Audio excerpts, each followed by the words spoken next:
Our live shad's getting antsy up here. Look at here, look at here. He's running from something, folks. Something's got him.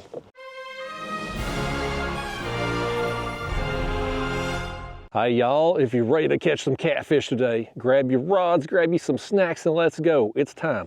I just loaded up on some bait here. I got 3 gizzard shad that's alive in the bucket temporarily. We're gonna drop 2 of them down first thing, and I got a couple other laid out here. We're gonna cut up, man. I made 1 throw of the cast net, luckiest throw of my life. Look how many shad I got right there, man. Back of this creek right here was loaded. 1 daggone throw. It was one of the luckiest throws of my life. So I'm feeling lucky today because of it. And so we're gonna come out. I got the shad right there at the back of this creek. We're gonna come out to the mouth of it here. And I know it looks like where I'm set up is kind of out here in the main channel, but before this was flooded to make the reservoir, this would have been kind of the mouth of this creek right here. So we're gonna set up here, drop some of these shad down alive, cut some of them up and drop them down. And we're gonna sit here a few hours this afternoon and see what we can catch. So I'm gonna go ahead, get y'all in the chest here, y'all my fishing buddies today.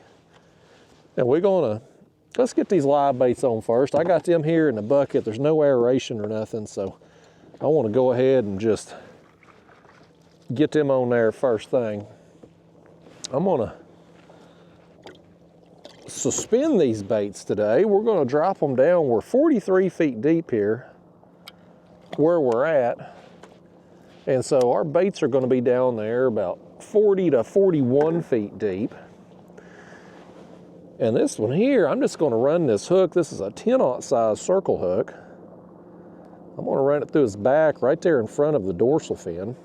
I've got that on a leader here with a Catfish Sumo bait stalker fly below it, 8-ounce egg sinker above it. We'll drop him straight down. I think what we'll do is put our other live bait on the front rod. I'm going to take one of these gizzard shad heads, I think, and put on the back rod over here, and then we're really going to play around a little bit today, folks. I've got a lighter action rod that we're going to put on. We're going to put on some smaller pieces of shad. I don't necessarily mean we're going to catch smaller catfish, but if we hook into something with this lighter action rod, especially if it's got some size to it, we're in for a good time, folks. We're just going to mix it up a little bit today, have us some fun out here.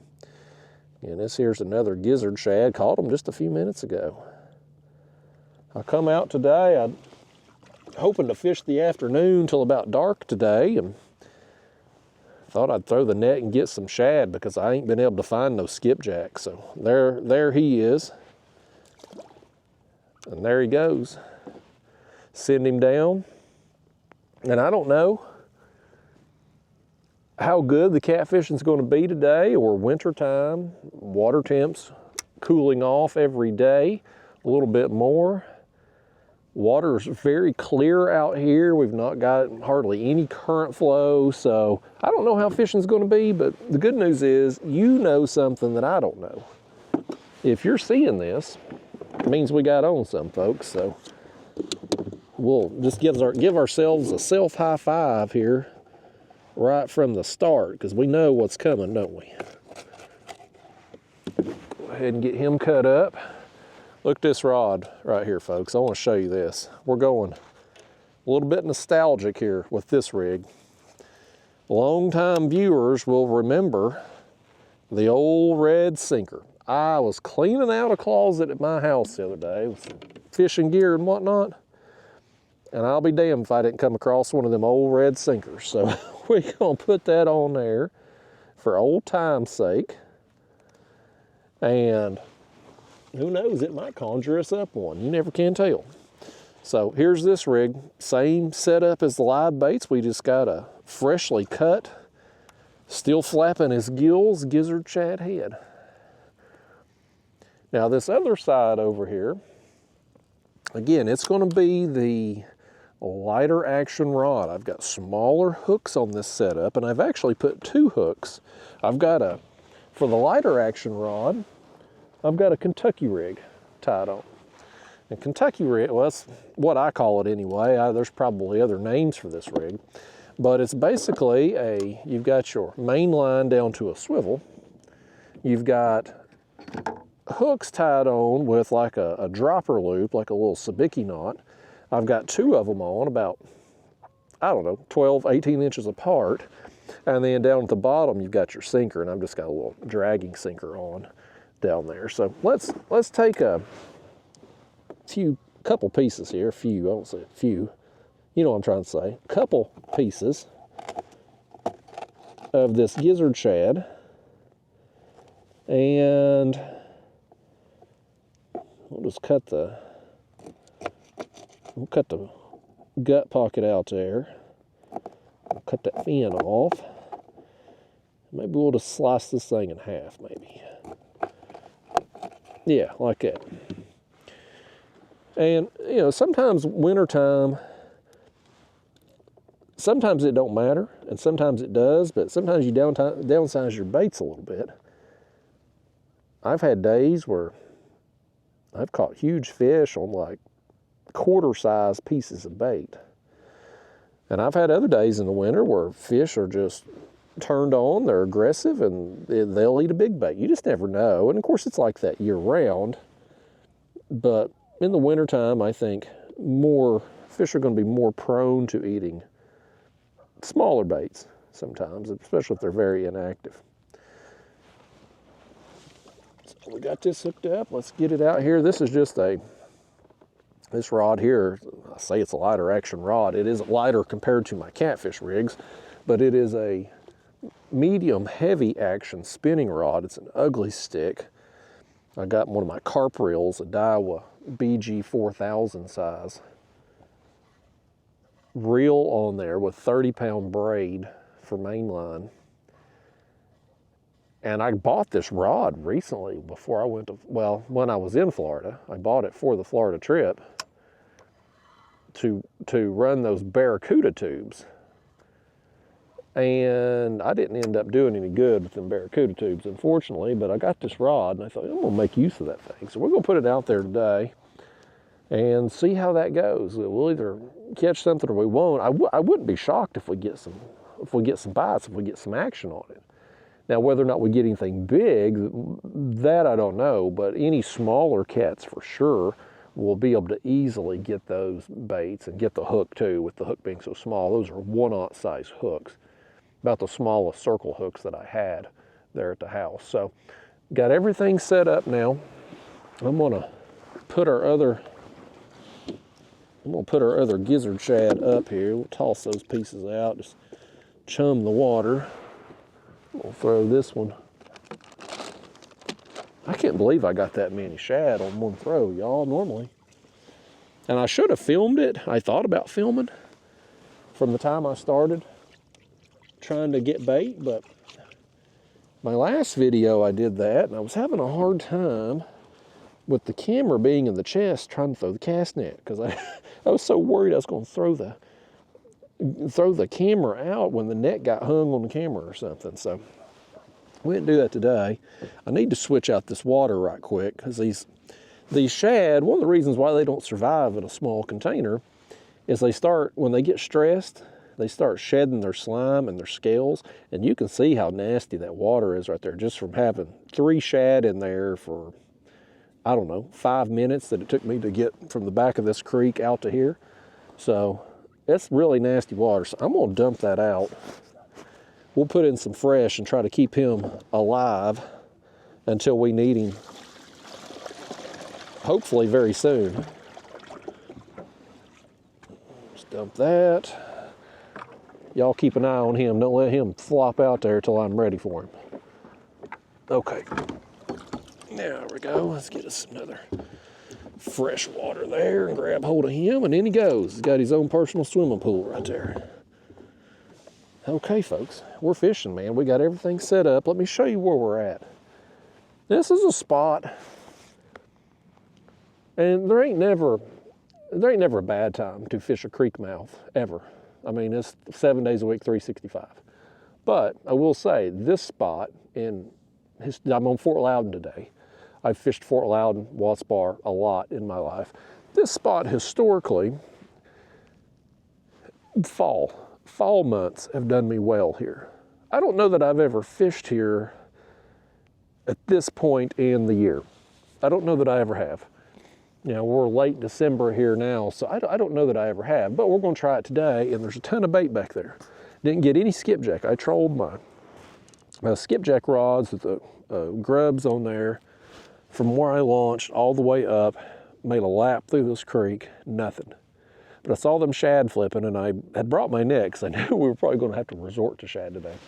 So then we come back out here, and I'll show you on the map card, I've got my old graph set up here. I've taken the live scope off. I'll get into that in a few minutes, but where we're at here, we're kind of on the edge of this right here. This is a wide creek. You've got a flat up here. Flat comes out here, drops off. We're on the edge, or the bottom edge of that flat where it starts to work back up in this creek. 43 feet deep here with our current water level. Water temp's 51 degrees right now. And so we're just gonna put in some time, man. I'm gonna soak some baits here. We're not moving, we're not gonna be trolling, drifting, dragging baits. We're gonna set up here and see what comes along. And as fish move in and out of here, we're gonna be set up and ready to get them. So I'm gonna have y'all here in the chest. We're going unedited, raw and uncut today. Just whatever happens, happens. You're gonna see it, man. This is gonna be a day where we just kind of hope for the best. I've not done particularly well lately catfishing. No matter where I've been, what I've been doing,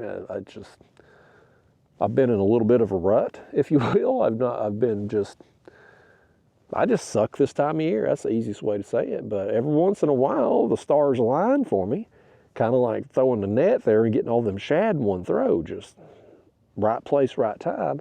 And I'm hoping that's where we're going to find ourselves at today. Right place at the right time. Now, it's not an ideal time that I would typically want to fish. We're out here, I think it's somewhere between 12:30 and 1 o'clock. I'd come out a little bit early to try to get bait, but it gets dark about 5:30-ish nowadays, 5:45. So I wanted to be able to get bait and give myself some time to fish before dark. And typically I don't really like the high noon hour when the sun is right overhead, especially in clear water. But I think today with us, one, we're fishing out a little deeper. So the sun overhead, I feel like the deeper you fish, the more it kind of negates the overhead sun. The other thing too, we've got us some live baits. And I think they got a real chance of getting something. Most of the time I fish live baits, people have told me forever, Justin, you got to use live baits for flatheads. I catch most of my flatheads on cut bait, but usually when I have live baits out, they're going to get eaten by blues. And I've gotten some big blues on live baits. So the fact that we've got two, I don't know how big those shad were. I mean, they're probably in that 6 to 8 inch range. But two of those, which is what this creek is loaded with right now. So any fish that work up into this creek, that's the size and the type of bait that's back there for them. And they're just getting it closer to home as they retreat back out and out here in the main channel, out here off the bottom of this flat, down in the mud, wherever they may be hunkered down at. As they come in, we got what they're already looking for right out here, still alive and kicking for them. And so I'm optimistic if we get bit that these live baits are going to do real good for us today. But it's just putting in the time, man. We're logging hours. I don't know when we're going to get bit. I would assume that closer to sunset would be our most likely scenario of not only catching fish, but catching the big fish. But it could happen at any time. And if you're seeing this video, good news. It means we had something go right for us out here today. So we'll log some hours, man. Kick your feet up, relax, get you a snack. Some of yous out there probably still got your Christmas treats, your Whitman sampler. Bust it out, man. We're going fishing today. We're going catfishing. Weather today is sunny, clear, very minimal wind. It is a a rare occurrence based on the weather we've had in East Tennessee lately, where it seems like most every day it's miserable cold, windy, raining, or some combination of the three. Today it's supposed to be like 50 degrees out here, so it's comfortable. It actually probably feels warmer than it is because I've been dealing with the cold so much. Maybe my body's getting acclimated to it. I don't know.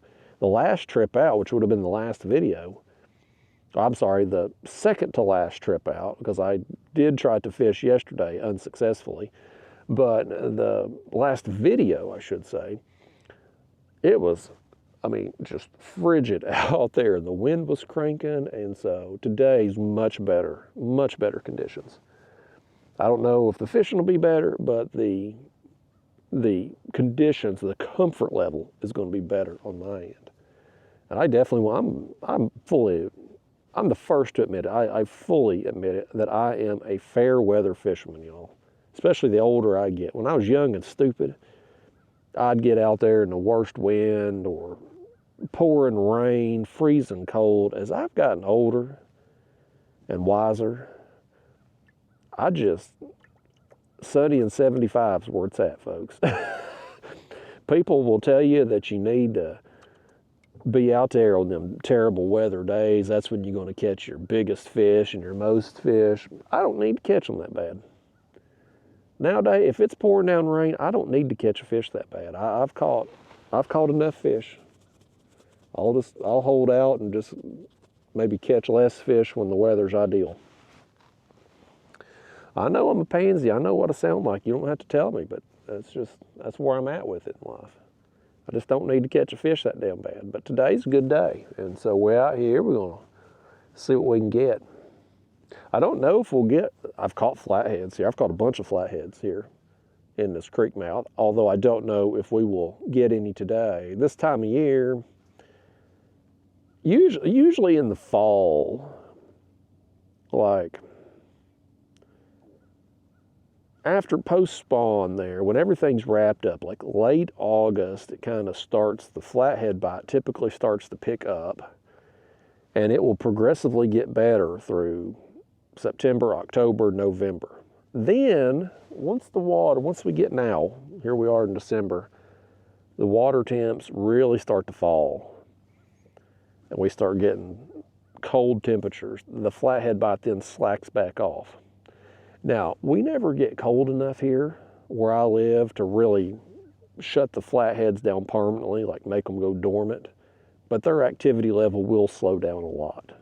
You'll still catch some. I usually get one or two or more during the winter months, but it's definitely not as frequently. And this past year, I caught a couple big flatheads, but I didn't have a particularly good year, at least numbers-wise, of flatheads. So, but it's nevertheless, it's possible. It's very possible that where we're at, we could get a flathead today if things work out. But I wouldn't be expecting it necessarily. It would be a surprise catch. The blues, though, is what I think we have the best chance of catching today. And there could possibly be some big ones. I've done well on this section of the river for big blue cats, specifically in the fall months and the early spring months. I don't fish this area a lot during the summer months just because the pleasure boat traffic's so bad. You get a lot of houseboats, jet skis, wakeboarders, all that. Of course, the bass fishermen are out here too all the time. But in the fall and winter months, all of that traffic kind of goes away, and of course too early spring before it starts to get warm, so you can come out here and fish comfortably without all the hassle of the boats. But fall and early spring I've done well. Winter time is, I don't put a lot, and that's my phone dinging there, y'all. I guarantee 35 of you just looked at your phone to see if you got an email, but it was me. Wintertime for me, I'm so inconsistent. Not only with the fish catches, but just the fishing in general. I might go today and then not go again for 3 or 4 days. And so anything you figure out, you can't really follow the pattern, because by the time, if I figure out something today and I don't go fishing again for 3 or 4 days, well, the bite and the pattern's changed, right? So it's just tough for me to fish consistently or be consistent in the winter compared to other time periods of the year. But I do still get out here in the winter. If weather and water conditions allow, I'm going to fish. I want to put my time in, and I'm going to have some skunk days. I have more skunk days in the winter than any other time.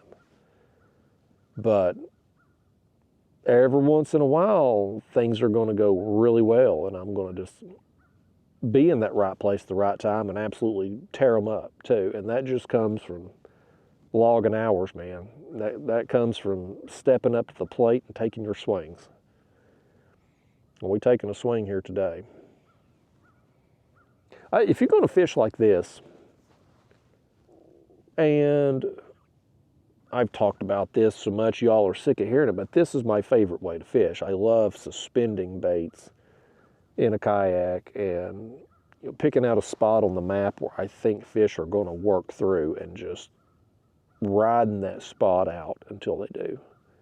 Like, that's my favorite way to fish. Now, the gamble in that, compared to some other styles of fishing, is that you are going to have more skunk days. You can be doing the right thing with the right bait in the right place, but if you are there at the wrong time and there's no fish there, you're not getting bit. Whereas maybe if I was dragging baits and covering water, I would have, I'm going to have to turn this dang phone off, man. Damn email's blowing me up. But if we were dragging baits and covering water, and you do that long enough, you eventually run into some fish, right? You're going to pull your baits by some fish, get a reaction strike, or pull it through a school and really get on them. You're going to the fish in that situation. What we're doing, setting up like we are today, we're depending on the fish to come to us. Now, when you are doing that and a school of fish works through, you can have a lot of fun. You might have a feeding window going on and a larger school of fish, and you got every rod going down for a little while. But if you're there at a time that the fish aren't there, or they're not active, or they're not working through, well, you're just baiting and waiting, man. You're sitting there twiddling thumbs. So there can be a lot of downtime fishing like this. There can be some skunk days. If you take somebody like me, for example, I don't know how long the average person fishes. That would be an interesting study for one of them research groups or whatever, or these Creel survey people that go around. It would be interesting to know, what's the average length of time a person fishes on any given trip? For me, it's 4 or 5 hours usually. Some people might be 6, 8 hours. Some people might be out sun up to sundown. I don't know. But it would be interesting to know the average. But for me, fishing as few hours as I do on a particular day, and doing this, I am going to have more skunk trips during the year, or days, not even skunk trips, but maybe days where you just get 1 dink, 2 dinks. And it's not that I'm necessarily doing anything wrong, it's just the fish just aren't active in that 4 or 5 hour window that I'm on the water. If I logged more hours, I promise you, a place like this, with that much bait back there in the back of that creek, there's going to be a movement of catfish work in there at some point. I don't know when. They're going in at some point. So if you just put the time in, if you just log the hours, you will be on the water when it happens. Now, easier said than done, right? Most of us have lives outside of going fishing. You got responsibilities, you got things to do. Not everybody can camp out on the water for 24 hours or 2 days straight, however the hell long you want to. But if you can, I promise you, man, you one of them pontoon boats or something you can stand up, move around, take a crap if you need to. You have lines in here 24 hours a day. Somewhere in that 24-hour time period, them fish are going to turn on.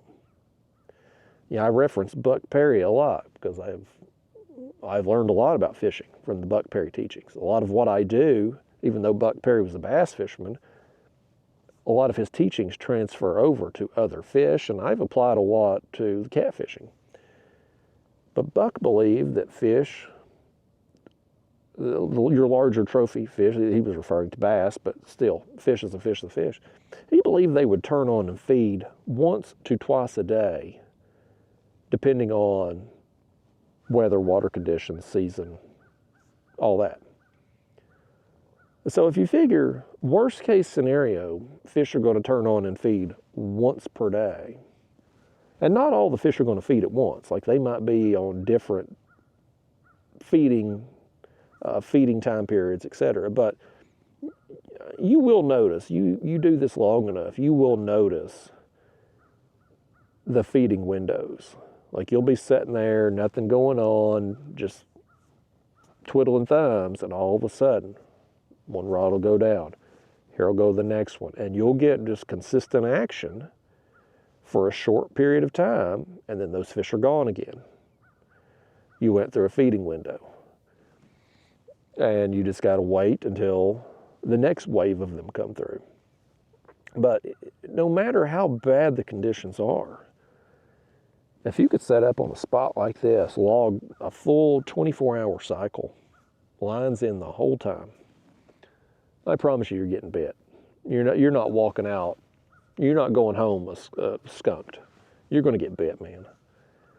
But if you don't fish that 24-hour cycle, maybe you fish 12 hours. I think you're still going to get bit, but maybe not. You're certainly not going. If the longer you fish, just statistically speaking, the less likely you are to get skunked.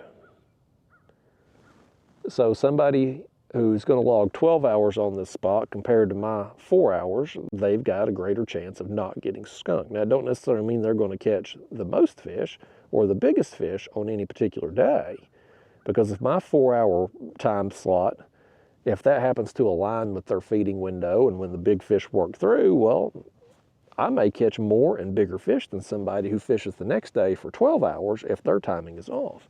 But just over the course of the year, if you can log more hours, then you're probably going to be more likely to be on the water when the activity period happens. So I don't encourage anybody to just do what I do just for the sake of doing it. But if you like fishing like this and you're willing to take a skunk, then this is a fun way to fish, and it can be very productive. But if you're somebody, if you're not really patient, and it's important to you to make sure that you get fish on every trip, then this may not be the way that you want to fish. You may be bored with it. You may be frustrated with it. And honestly, I mean, if I'm being honest here, if I was a better YouTuber, I wouldn't do this at all. Because just, again, the likelihood of me getting skunked is far greater with me doing this than just doing some other techniques. And part of me being successful on filming a YouTube video is catching fish. If I don't catch fish, then I don't get a video. So it would be in my best interest to fish using other methods that would ensure that I get some bites. It may not be as much fun. It may not be as I may not get as many big fish, but it would be in my best interest to do that. I'm just stubborn. I guess I just want to have fun. I want to have the most fun possible when I go out, and so this was fun to me. I like to just kick back and relax, and when I do this here, I'm not going to get snagged. I'm not going to have to break off. Like, when my baits are suspended up off the bottom, even as the kayak moves, the motor, I'm spot locked today. I'm not anchor fishing, but even if I was anchored, the kayak gets moved around, the wind, boat wake, whatever, I'm not getting snagged. There's nothing to snag in when your baits are up off the bottom.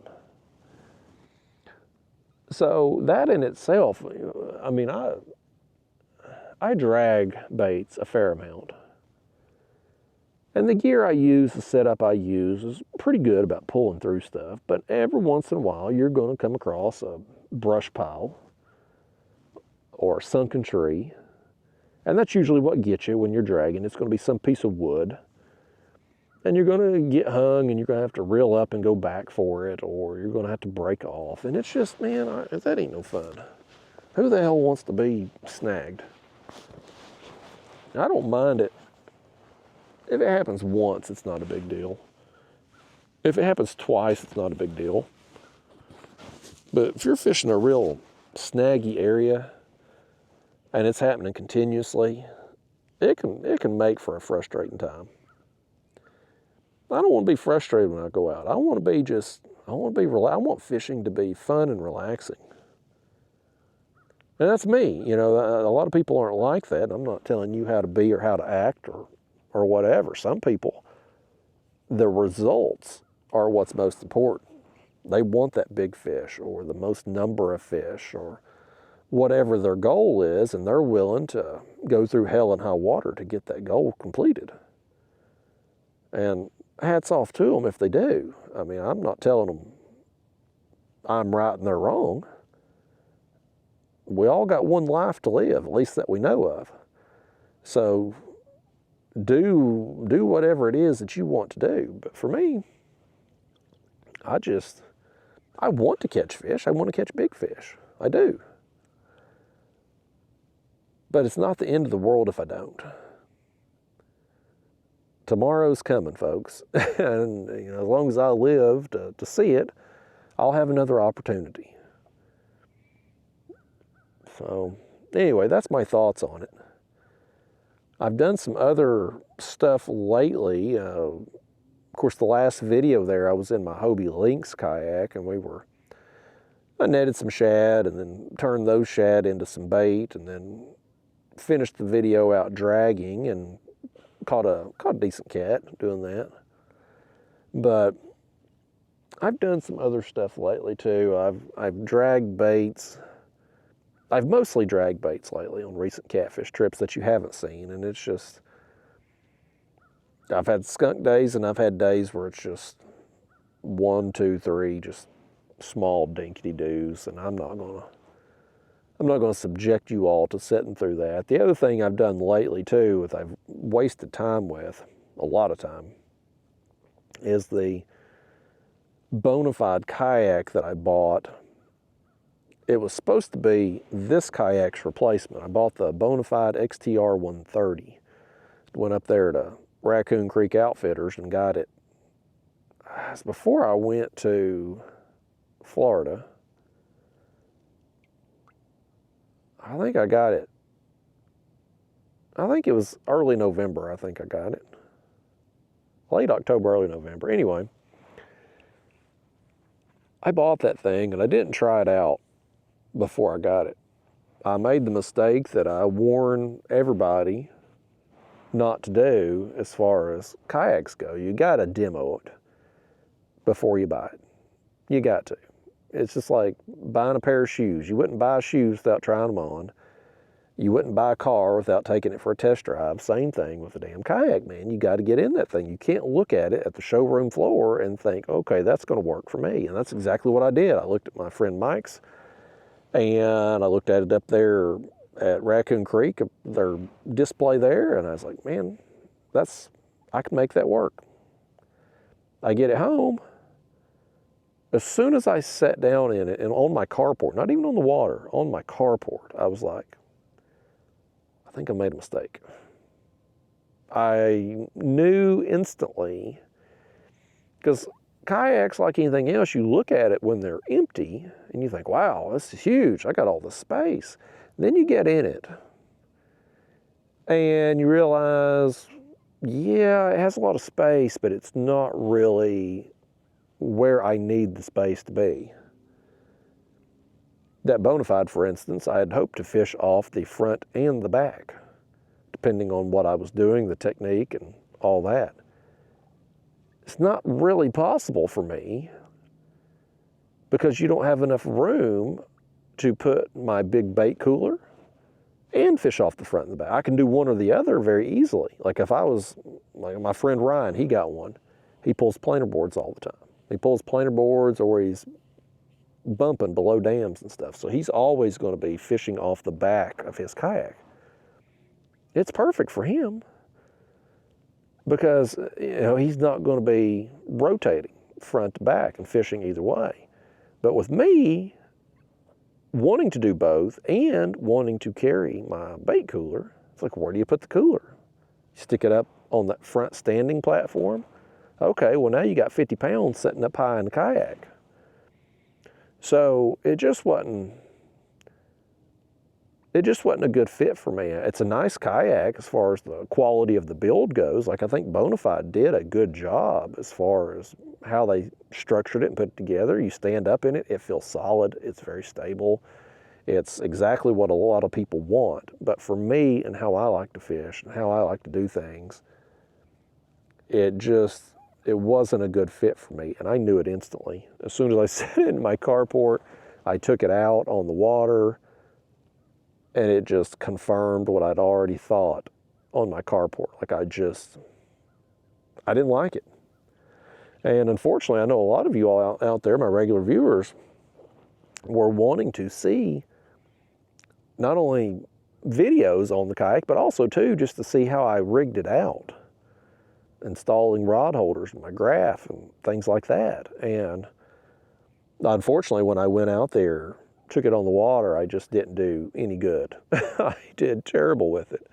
So I didn't get any videos, and I realized so quickly with it that this just isn't going to work out for me. I just don't like it. So I went ahead and stripped it back down. I'd got my new trailer to haul the Bonafide with. And so I took it off that trailer. I've fixed the bunks to be able to support this kayak, and I'm gonna ride it out in this kayak, man. I've been hoping to replace this thing for 2 years. I just can't find anything that's better. But at least for me anyway. I'm not saying this is the best kayak or anything, but it is for a motorized kayak. I just haven't found a better solution for me yet. I keep hoping to, but I haven't yet.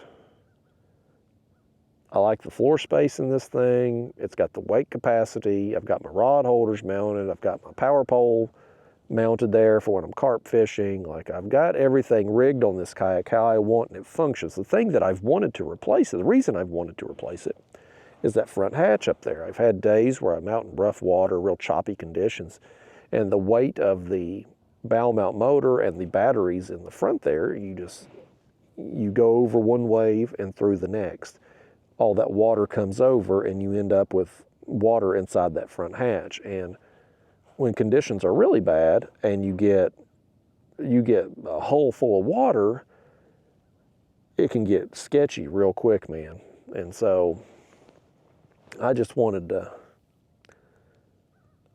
replace this, but it ain't going to happen with the Bonafide. It just ain't going to happen with it. So we'll see what comes out this coming year. I'm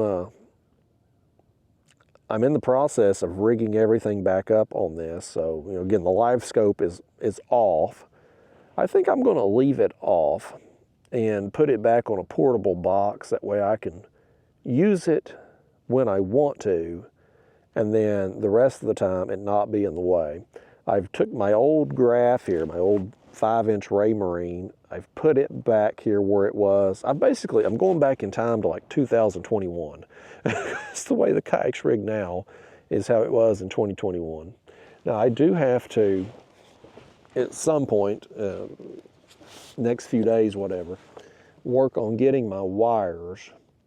These wires will go inside the hull through here.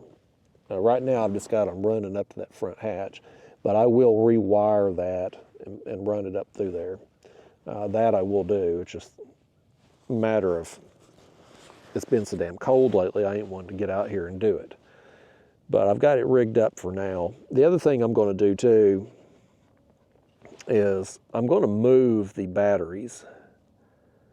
I think it was maybe 2 years ago now.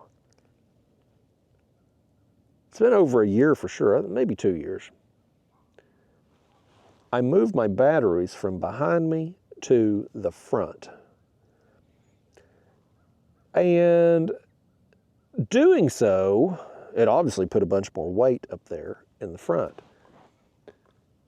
And it threw off the balance of the kayak a little bit. This thing isn't nearly as stable with all that weight up front, especially if you add in a bait bucket like we got here today with all that extra water and the weight in there.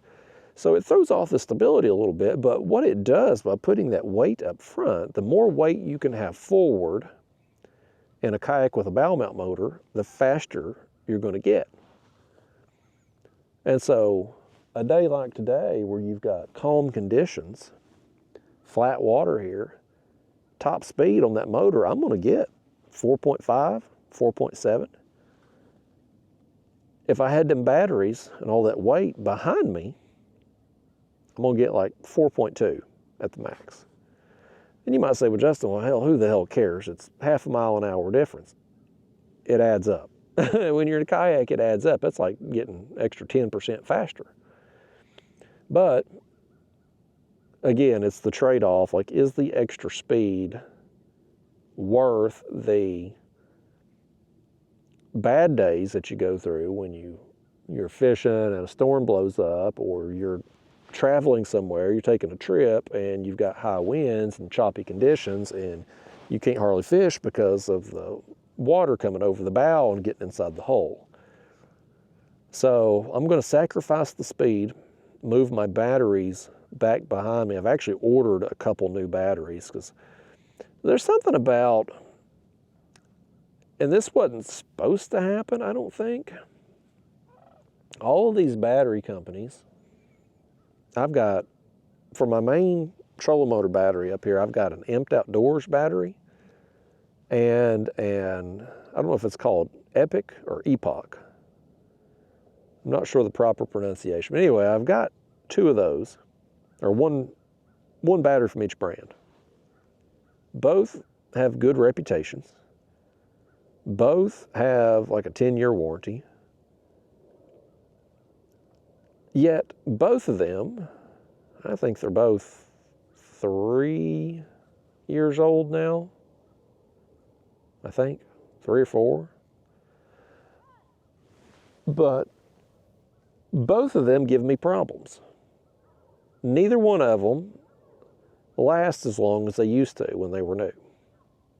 And you know, you expect that with a lead acid battery, right? Normally lead acid battery, you get 3 or 4 years out of it. And of course, lead acid's a lot heavier and you can't run them all the way down to 0 like you do with the lithium. But these lithium, I know what they claim on their warranty and their websites and stuff, but that's not been my experience. These things are 3 or 4 years old and I don't get nearly the amount of runtime that I used to.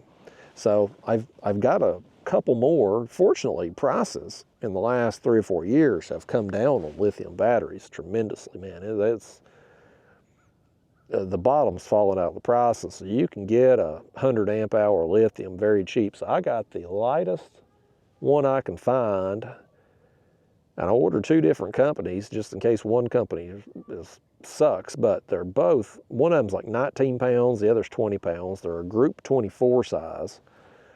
So they're going to be smaller and lighter weight than what I currently have. And I'm gonna just rig a box behind me and run them wires from the motor inside the hull out to the back. And I'm going to sacrifice that speed and hopefully not get as much water in the hull. And I shouldn't have to do this. I should have done it a long time ago, but I still feel like I shouldn't have to do it. I'm gonna reinforce the liner of that front hatch so that hopefully when you do get water over, it don't end up inside. I shouldn't have to do that. It should be something that's done at the factory when these things are shipped out. It's been a problem for years. They've never addressed it. Anybody that goes out in the ocean in one of these Hobie Pro anglers, they all reinforce the hatch. They have to. So it's one of them things. The company should address it, but I think Hobie's in big trouble. They've sold a couple times, and their last investment group there moved the operations to Mexico, and they've killed the company, man. They've killed the reputation for sure. Hobie used to be the premier brand in kayak fishing. Like there was a time, man, you go to a local bass tournament around here, it'd be damn near all Hobies. Anywhere you went, if you saw somebody on the water, they were probably in a Hobie. Now, you go to a local bass tournament, it might be less than 50% of people running Hobies. And you get online, everybody's had problems cracking holes. Ever since they moved to Mexico, man, they've had quality problems. Holes cracking. Nobody can get warranty replacements. Nobody can get spare parts when they need it. Like the whole I mean, it's sad, really. It's sad to see how far they've fallen. But that's what happens. These companies, they sell out and get bought up by these private equity groups. And those private equity groups, they're not trying to build the company, right? Like they're trying to squeeze out every penny of value out of the name until such a time they can't. Oh, fish. Oh, our light rod. Things are going to feel a little bigger on this rod for sure. I don't know what this fish is like, but it's definitely going to feel bigger either way. He took the rod over, man. I felt the kayak. I felt the kayak leaning. That's awesome.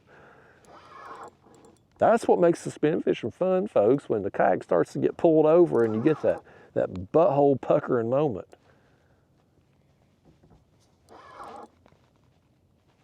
I don't think he's going to be very big.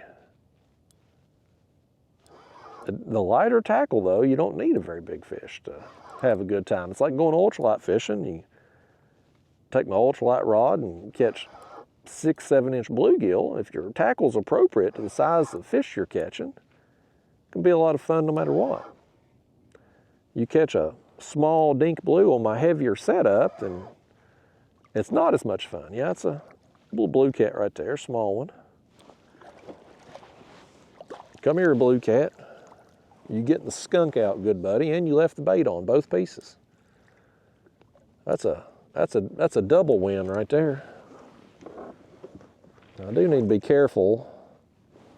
Here, I've got lighter line. This is 30-pound fluorocarbon right here for my leader on this setup. I got 80-pound on my regular, but this lighter setup, I needed to be able to tie the sabiki knots, and I just went with 30-pound because that's what I had. I had that from my saltwater trip there still.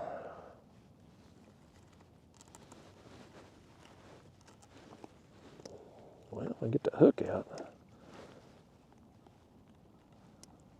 Get it out without bending the thing too.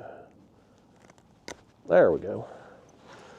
All right, folks, fish number one, he's ornery. He's got some mud there up his back. He's been down in the mud at some point recently, but he's out.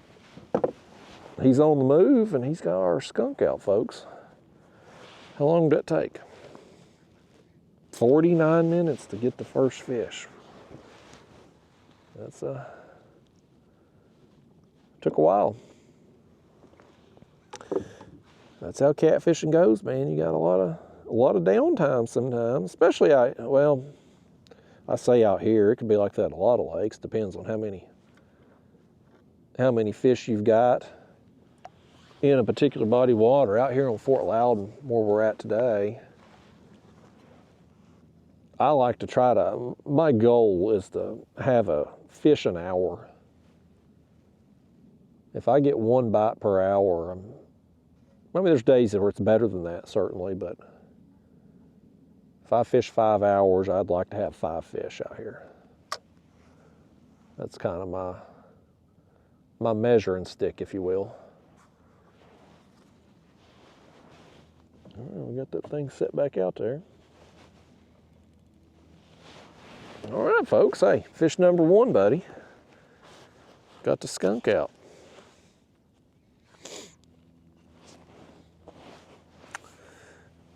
But yeah, Hobie's just, it's sad. They used to be the premier brand. They used to be innovative. I mean, I remember when they first come out with the Hobie Pro Angler. There was nothing like it. And then they redid it and made it even better. And I think that was like 2012 or 13 when they basically come out with the design you see now. And they've tweaked a few things over the years, but from 2012 or 13, whenever they first done it, to now here, we're going into 2025. There hasn't been any more changes. There's no innovation. They did add that 360 drive a few years ago, but it's been a disaster. Everybody breaks them things, like to the point of it just literally falling apart on the water. Everybody I know that had one has gotten rid of it because it's literally falling apart on them. Now the Hobie Lynx they come out with, that's the other pedal kayak I just got. I love it. I absolutely love it, but their other regular fishing kayaks, if you will, they haven't really come out with anything new and innovative in a long time. And of course the reputation's just fallen off with the poor customer service that the new ownership group has provided, and it's just sad to see. I mean, I don't give a damn about Hobie the company. I don't have a dog in the race, you know, but from just a consumer, somebody who enjoys kayak fishing, somebody who wants the best gear possible, the more companies we can have cranking out products, the better it is for us, because they've got to compete against each other, and which means they've got to innovate and give us the most bang for our buck. And when companies fold and there's less competition, it's us that suffers, the consumer. But when one company fails, somebody else is going to step up and take its place, and hopefully these other kayak companies hopefully one of them's going to step up. I haven't really seen anything new and innovative in the kayak world in a long time. Some people will claim that Bonafide, the XTR 130, which, again, it's a nice, well-built kayak for what it is. It's more of a plastic John boat, really. It's nice for what it is. It just ain't for me. Some people would probably say that's innovative, but I really look at that as more of a boat. They're not catering to kayak fishermen with that boat. They're catering to people who are already in a boat and trying to get them over into a kayak. And I guess that's where the industry's at anymore. I don't fit into that mold, but the mold I fit into just isn't good for business. There's not enough of me out there to keep these companies afloat. And of course, somebody like me, I'm bad for business anyway, because I don't normally buy new kayaks. The Bonafide, I bought it new, but I mainly did that just because I wanted to support Raccoon Creek Outfitters. They sponsor our tournament trail that I fish, and they put in a lot of money to that trail, a lot of the money of which I won this past tournament season. So I wanted to support them for supporting our trail. So I went ahead and bought from them and bought it new. But most of the time, if I get a kayak, I usually look around for a used one. I'll try to find one that somebody did what I did with the Bonafide, whereas they bought a kayak because it looked good on a showroom floor, and then they got it out of the water and like, oh, well, I don't like it. And then it goes and sits in their garage for a few months, and they sell it for a few $100 to $1,000 off. I mean, when I got my Hobie Lynx, I bought it back in, I think it was October, I think I bought it. I saved $1,400 by buying it used. And it was barely used.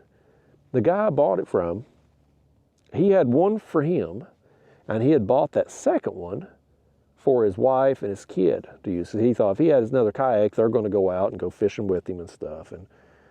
And sure, you think that when you buy it, and they're going to go out once or twice, and then the novelty wears off, and it just sits there collecting dust, right?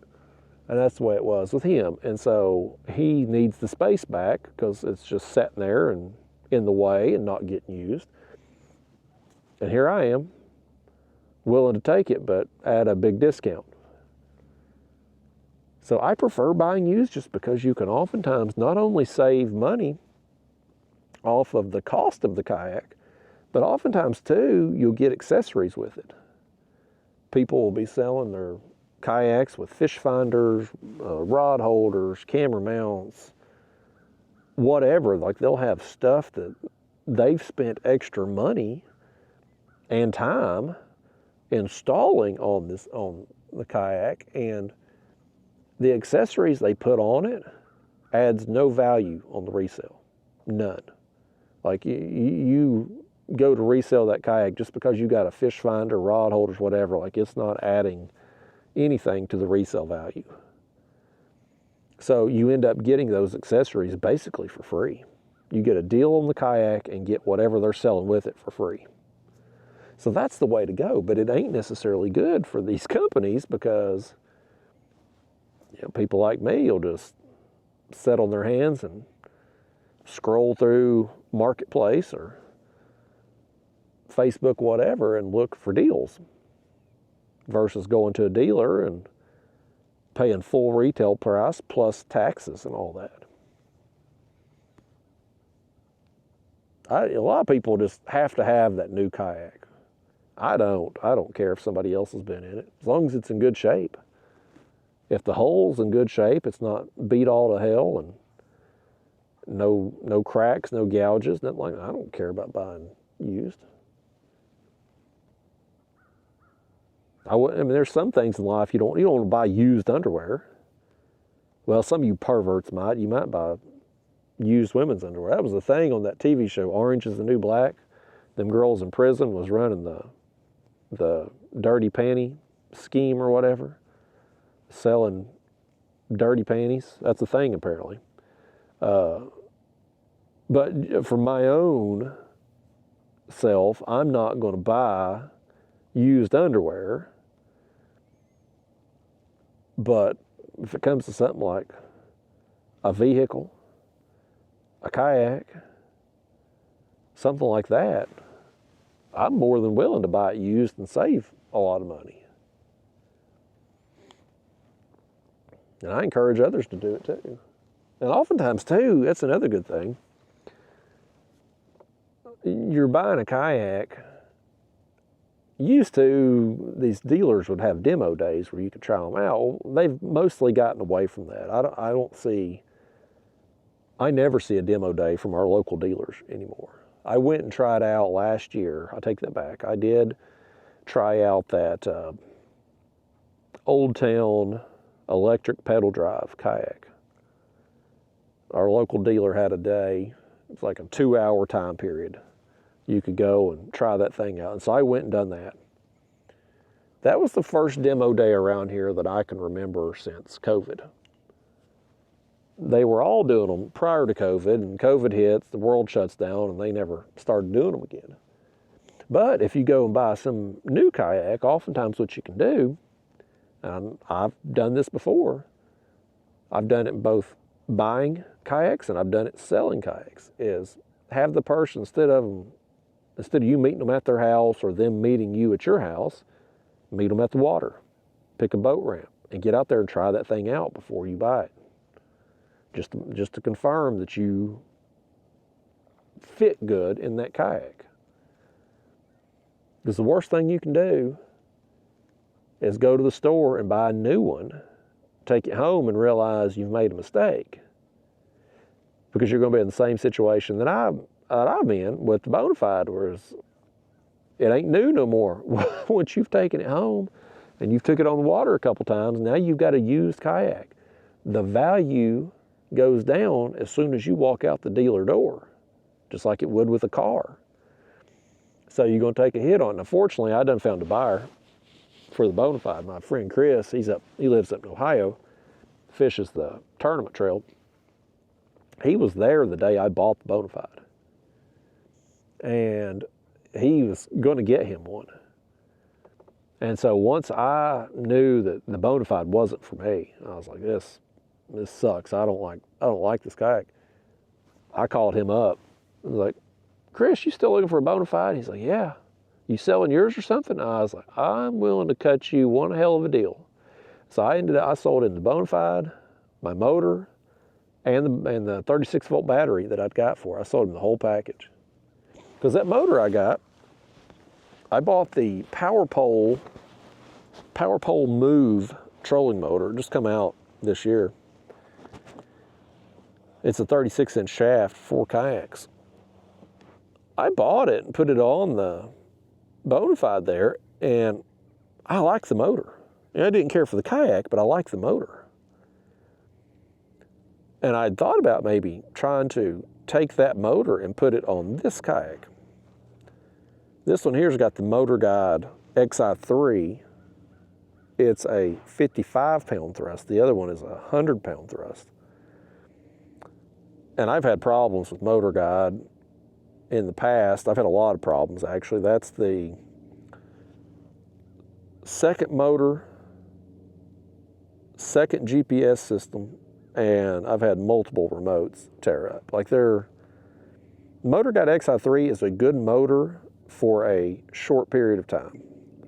It's like once your warranty expires, you're on borrowed time, because they are not built to last. That's probably why Motor Guide's out of business right now. But that Power Pole Move motor is a little heavier and a lot more powerful. And this kayak, somebody will undoubtedly put one of those motors on this model of kayak, but I think it's too heavy and too powerful for this platform. I think if you're motoring full speed and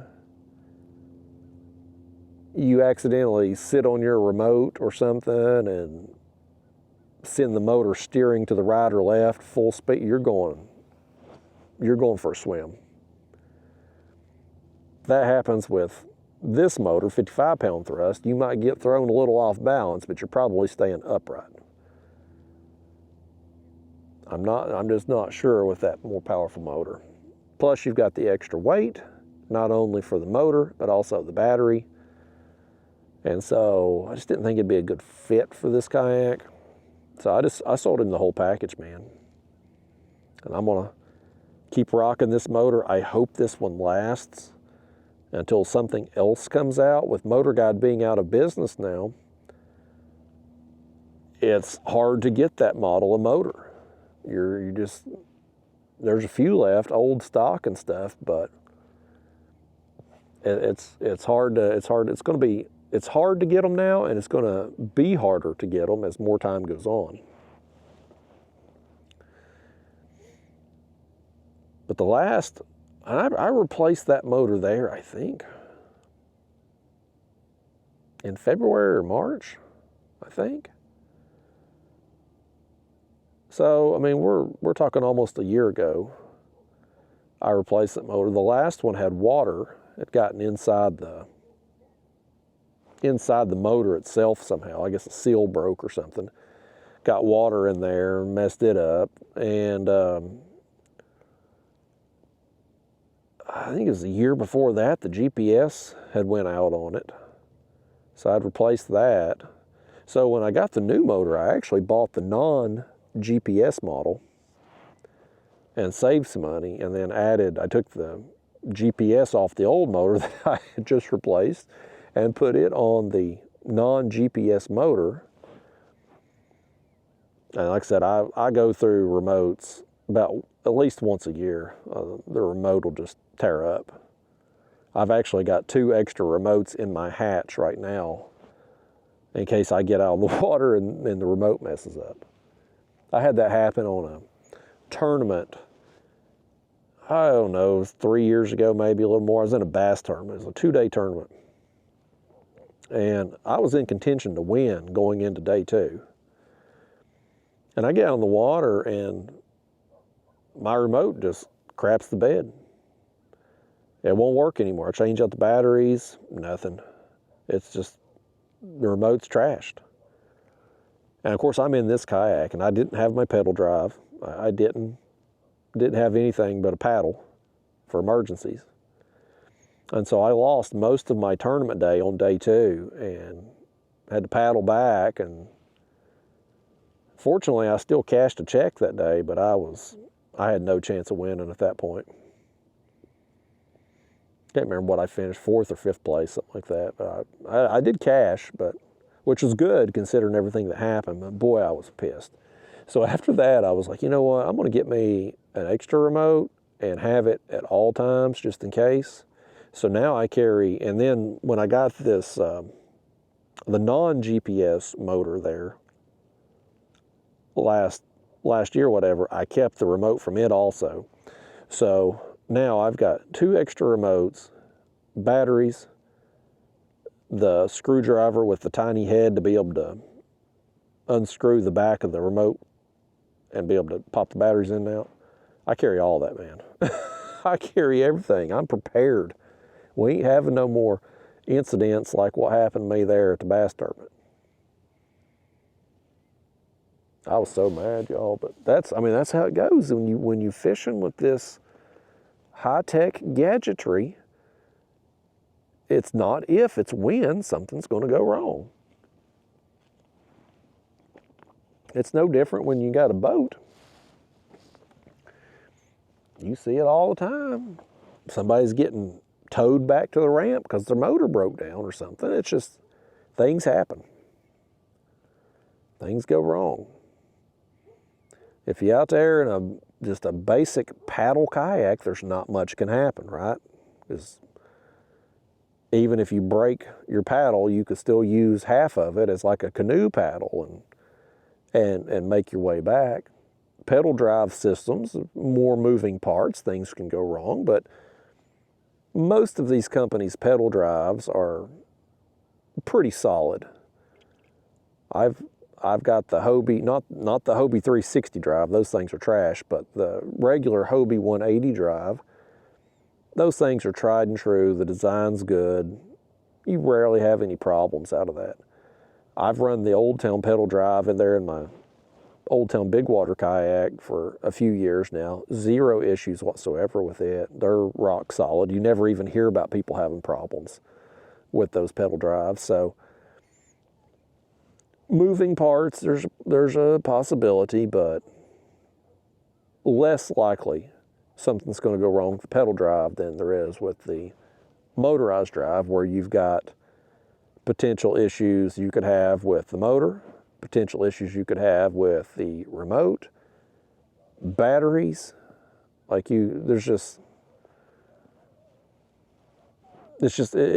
more things that can go wrong. The more stuff you add, the more stuff can go wrong.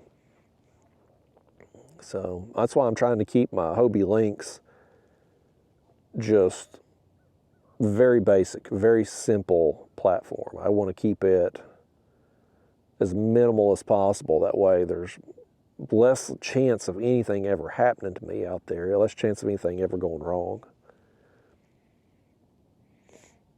And I love that kayak, buddy. It has easily become my favorite kayak to fish out of.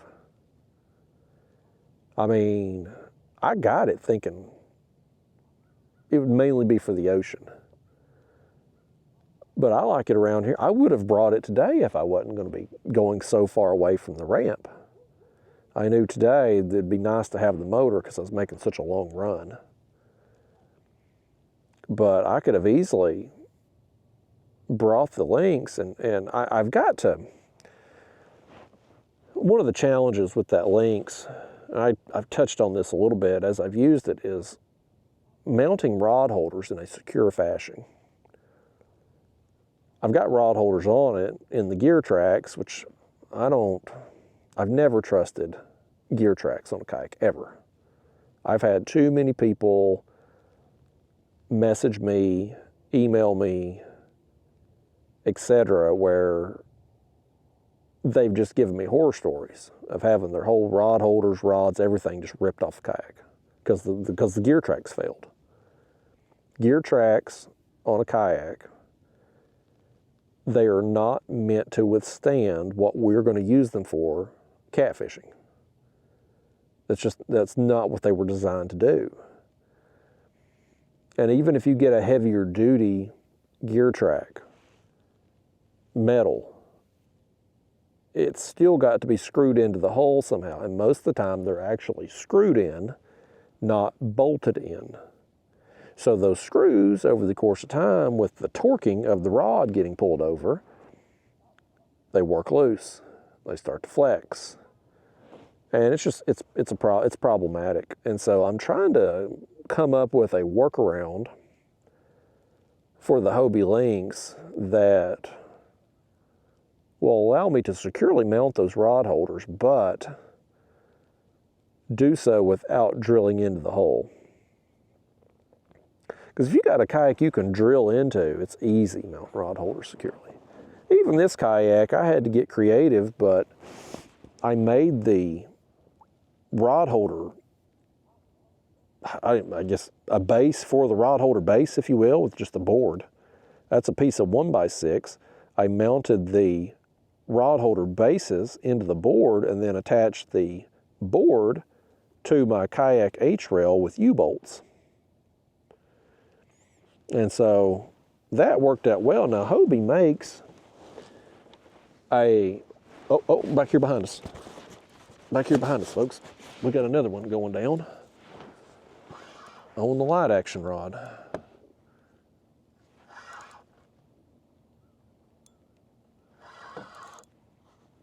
We're going to end up being thankful we brought this rod today because it's our first 2 fish that's come on it. It's going to be another little one, but it's something. It's a bite. This fish right here, I guarantee you, he couldn't eat our head bait over there, and he couldn't eat our live baits. This right here is the only bait he could have a chance at. He got it too, didn't he? Come on in here.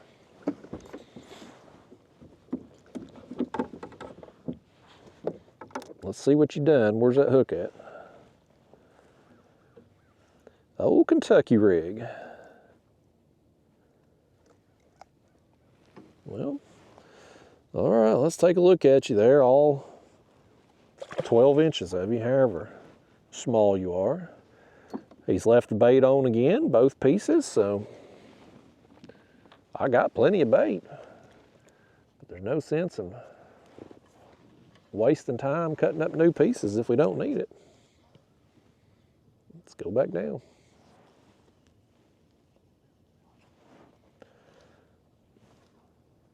I sure hope we get some bigger fish working through. Need something bigger than that.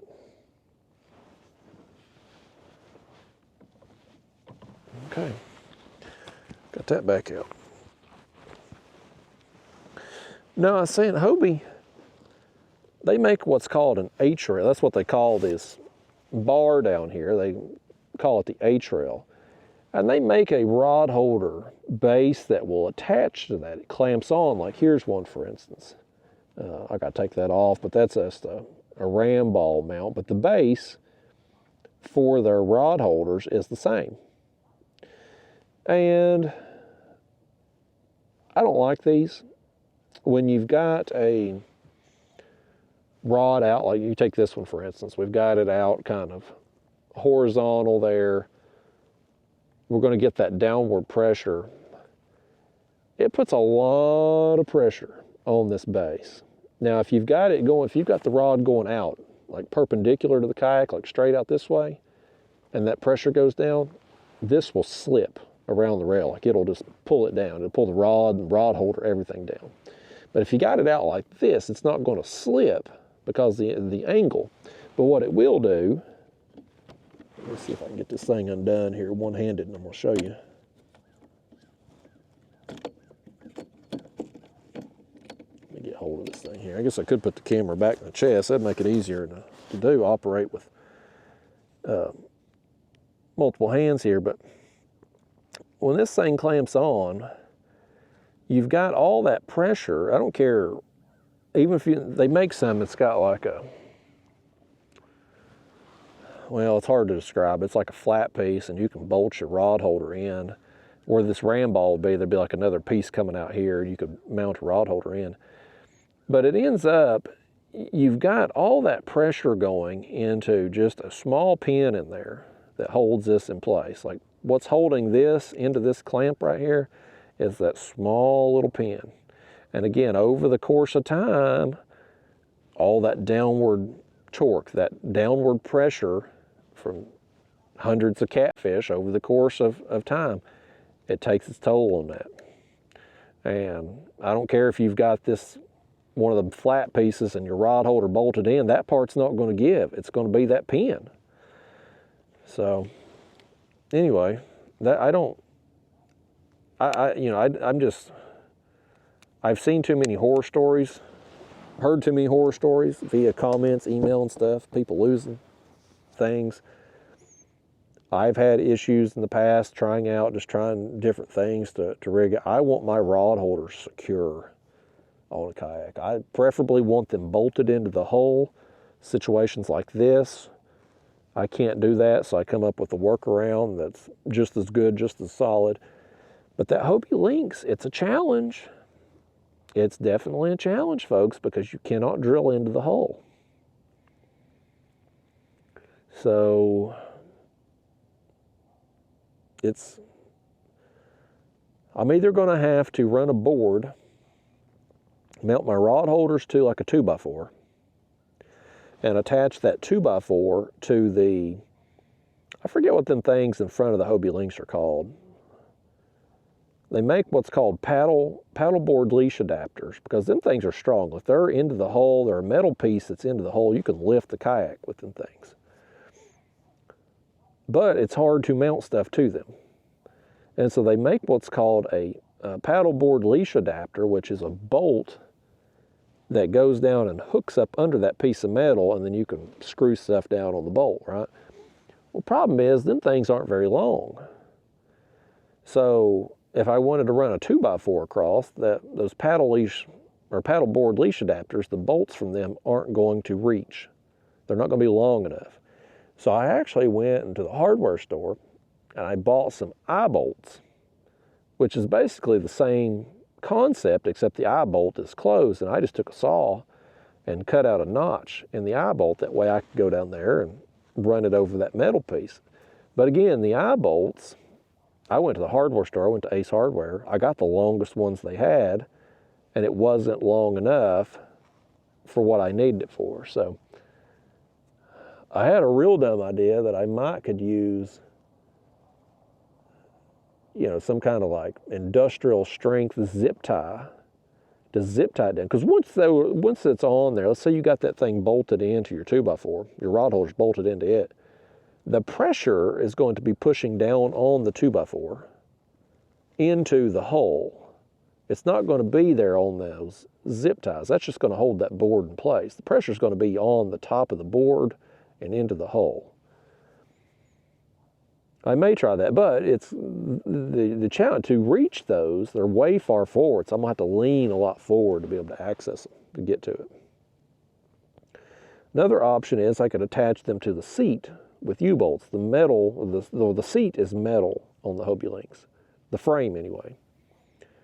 And so I could use some U-bolts and a board and mount them that way, but then everything is close proximity to me and farther back. So if I'm anchored down somewhere, my line is going to be right there by the anchor rope. You're going to end up with more tangles. So again, it's just, I want it to work. I'm going to figure out a way. I just haven't come up with a good solution yet. But I will at some point. I will. Because I really like that kayak. I like everything about it. Other than the fact that you can't drill into it. But it's a really good platform for me.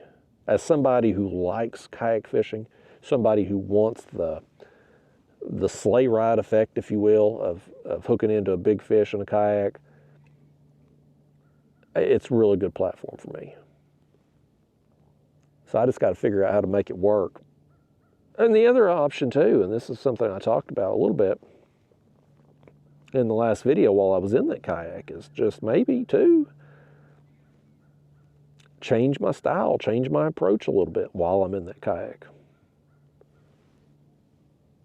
Maybe instead of suspending baits like this, maybe I mix it up and try to come up with another way or another rig or whatever to be able to catch fish in a fun manner without putting so much pressure and torque on those rod holders. I don't know what the answer is right now, but I know I will figure it out because I'm highly motivated. I'm highly motivated to do so. If I want something, if I really go after it, I'm going to figure it out. And I like that kayak. I like everything about that kayak. I'll tell you one of the things I like most about it. And it kind of goes back to how lightweight it is, but I like the fact I don't need a damn trailer. This kayak here, if I ain't got a trailer, I ain't going fishing in this thing. If I ain't got a boat ramp, I ain't going fishing in this kayak. That Bonafide XTR was even heavier than this. They're like 30, 40 pounds heavier. And that's before you put all the gear in it. Oh, fish. Boy, this light action rod, man, just keeps getting hit. Another small one though, but you know what's going to happen. It's going to be fun. It's going to be fun when it does. We've got the 2 hooks on this line. At some point in time, we're liable to get 2 catfish at the same time. Another small.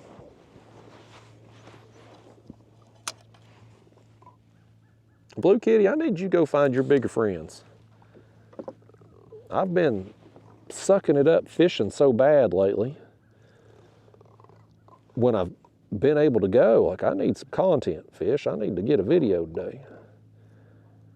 And if all I got is you and your 2 other friends at the end of this trip, this video ain't seeing the light of day. It ain't even going to make it to my computer. It's going to be like I never even caught you, fish. I need you to go down there and wake up Big Brother. Tell him I got food for him right now. He just needs to come get him a bite. The fish said he was going to go tell him. You heard him. He said he'd go let his brother know right now. I do think the later we get in the afternoon, the better our odds are going to be. This high noon time period, if you will, it ain't noon now, but you know, when we got started, sun directly overhead, it's just not a good time period for catfish. Really any time of the year. Now in the winter months, I feel like I've got better chance of getting bit than I do at other times of the year, but still, I'd rather not fish high noon. But you give me the option of freezing my cojones off, coming out in the morning or after dark, or maybe fishing high noon and not getting as many bites, you already know what option I'm going to pick. That fish right there, he got that, somehow or another, got that line tangled up. Didn't even run it through another line. Got the braid wrapped up with the mono leader somehow. I hate braid for that. I just took this off my carp rod because it was an appropriate sized reel. But I'm not a fan of braid. I'm a fan of braid for carp. I'm a fan of braid for skipjack. I run it on my bait rods. But for catfish, I don't like braid. And I don't like it for a couple of reasons.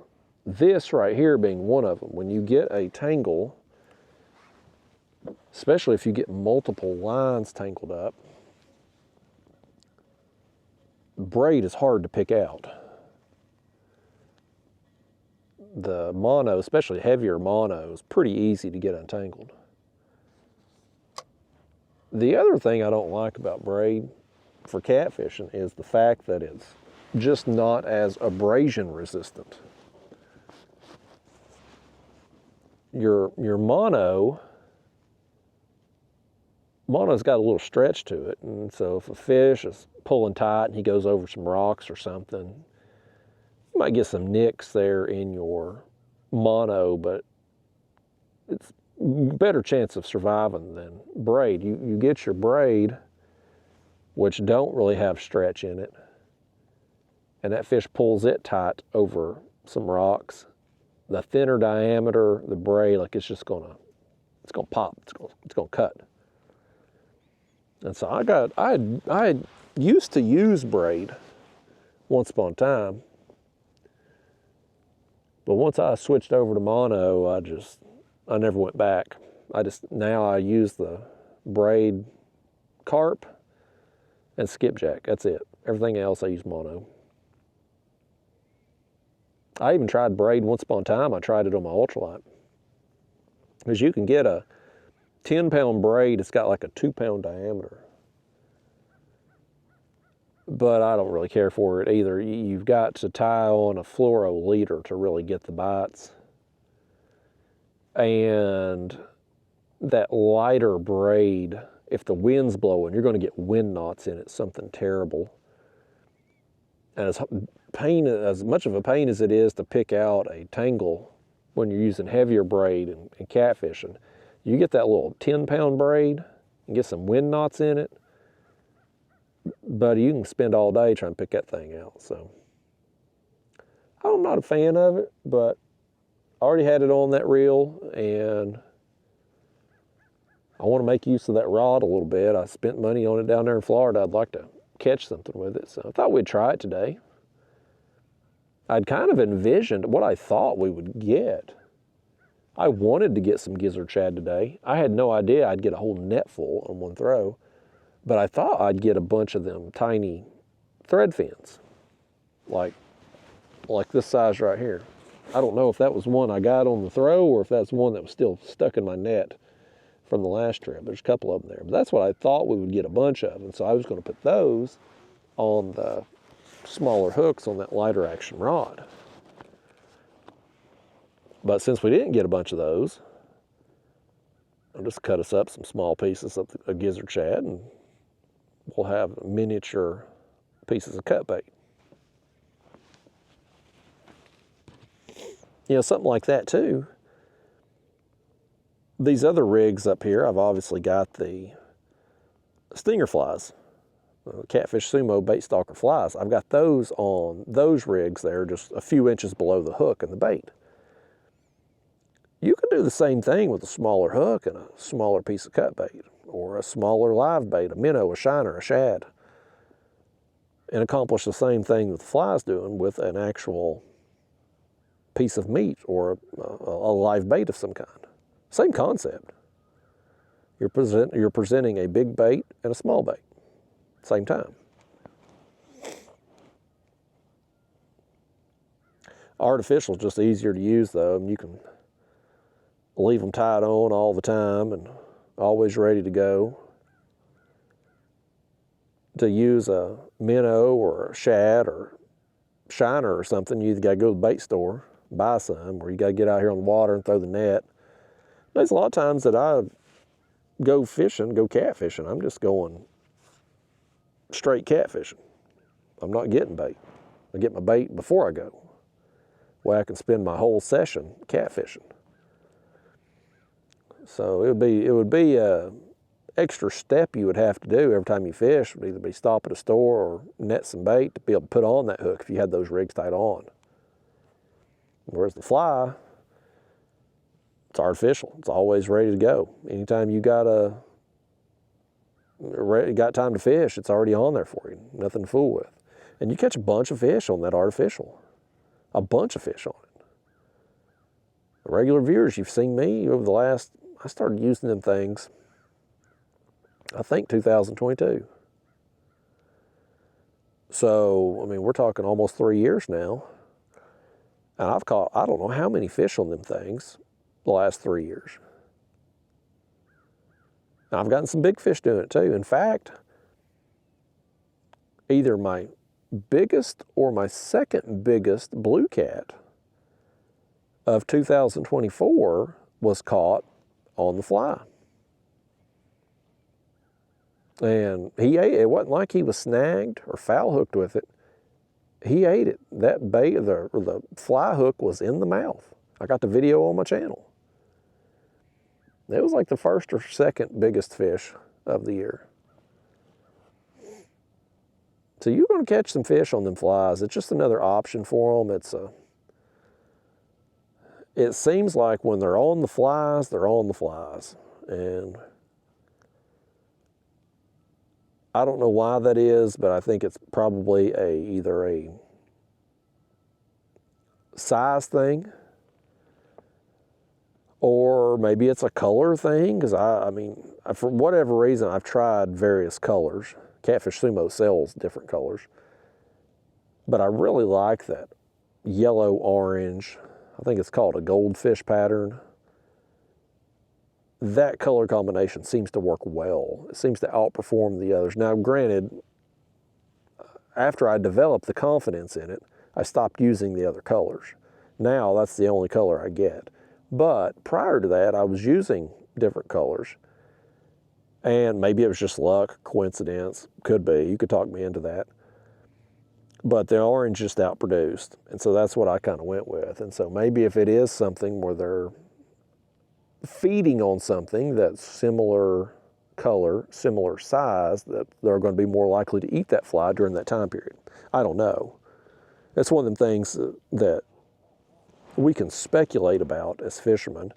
We can certainly talk with confidence like we know something to be true, but we really don't. It's just speculation. It's us getting some kind of result while we're out on the water and trying to plug in why that result happened. Trying to justify that result somehow. So, if you say it with conviction, even if you're just talking to yourself, if you say it with conviction and you say it enough times, you'll begin to believe it. You know, George Costanza, you remember that famous line he used? Jerry, it's not a lie if you believe it's true. That's how George could pass a lie detector test. It's not a lie if you believe it's true. Same thing goes with fishing, man. You get a result doing something and you build a narrative around it as to why you got that result. You pass that on. They go out, get the same result, pass on that narrative. They become full believers in it, and it may be true. But it may not be. It may be something completely unrelated too. I don't know. The more I think I know about fishing, the more I realize I don't. But what I do know is if you got bait in the water, you always got a chance. That's fact. You ain't gonna catch them at home from the couch. You just ain't. Unless home is a houseboat or pontoon boat or something and your couch is on the back deck with a line in the water.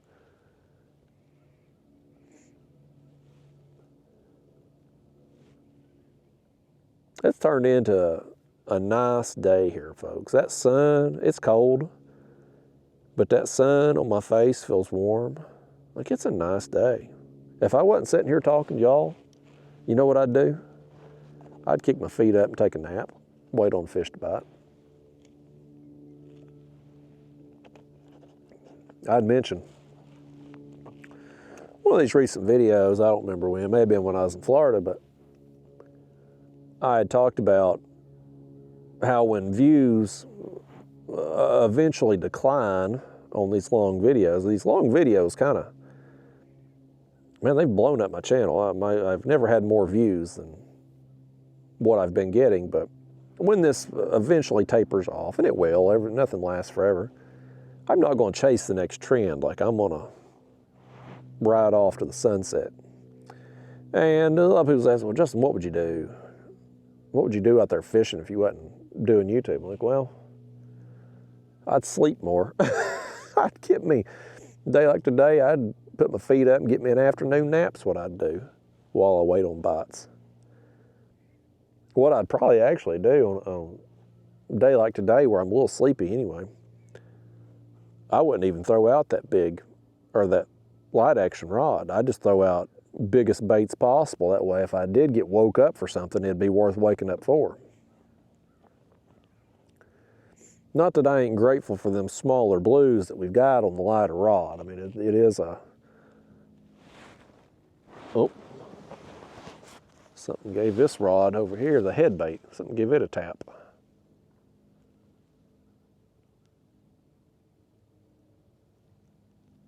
No. You know, I'm grateful for the fish that we've gotten. I want to get action out here. But at the same time too, the fish that we've got on them smaller baits have been small fish, and so hard to get too excited about them, especially when I'm just recently home from Florida.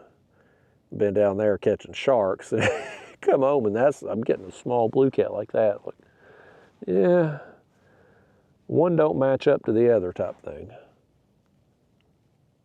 I think I'm gonna go back to Florida though, y'all.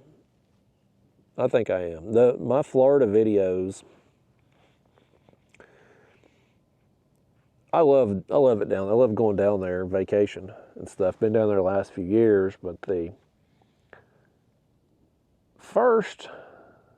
actually been down there the last 4 years. Been to the Keys the last 3 years, but Florida in general for the last 4.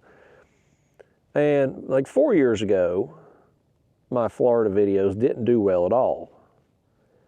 And you just blame it on being time of year and the fact that it's kind of off-brand for my channel, right? Like this is what I do on this channel, I'm catfishing. And so you go off-brand from that and you don't have the same interest from your audience. But last year, some of the Florida videos did really well. And this year, all of the Florida videos did really well. In fact, some of my ocean videos outperformed the catfish videos that I had filmed prior to that. And I'm like, boy, you don't have to, y'all, if you're going to watch them, you don't have to twist my arm for me to go back to Florida. I'll gladly go. So we get through the holidays here, and I see a stretch of forecasted low wind down there. I'm gonna take off and go. I'm supposed to fish with Brandon Hunter of the Fins and Talons YouTube channel on the Crystal River. I think it's second week of January, I think he's going to be down there. I'll have to look. I've got it in my messages between him, but it was originally going to be one set of dates, and then that changed. But either way, you know, I'm flexible. I don't care. I'm going to try to fish with him on Crystal River, but I may go down before then or after then, or go down there then and then stay longer and try to get some more ocean trips if the weather allows, because I had a blast. I just had so much fun. And the weather's better. You can wear flip-flops in the winter. It's amazing. I don't care for the traffic or the people, but I love the scenery. So I'm going to try to get back down there. And I certainly got the amount of views I need to be able to justify it. So I think I'm going to try to do it, y'all. That would be, I mean, you talk about living your best life. Go to Florida when it's cold here, right? You go down there this time of year, it's in the 70s. Oh, our live shad's getting antsy up here. Look at here. He's running from something, folks. Something's got him. Something's got him. Live shad got eaten. Or the fly under him got eaten. One. We'll never know till we get him up here. But he's pulling. I think something's got our live shad.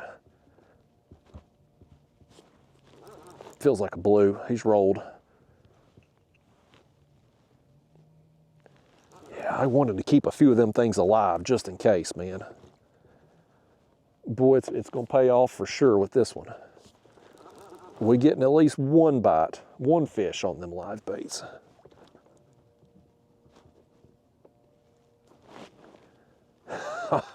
Oh, folks. We're just soaking baits, putting in time, man. We could pick any creek out here and do this, but with that much bait concentrated in the back of this one, I figured there's some fish. Oh, and a good fish. Good blue right there, buddy. Good blue. That's a big one. He didn't feel that big when I picked up on him. This is a bigger fish than I thought. This is a lot bigger than I thought. I thought it'd be like a smaller fun size is what he kind of fought like. I'm gonna let him play himself out a little bit here, y'all. Because the way he fought, I'm fearful he's still full of energy. I'm fearful he's going to tear us up in here.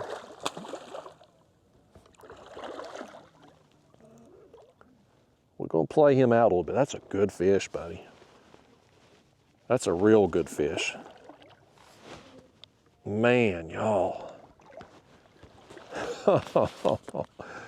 Y'all, that's awesome. That is awesome. Let me get the camera down here if I can. Get a better look at him right there. Yes.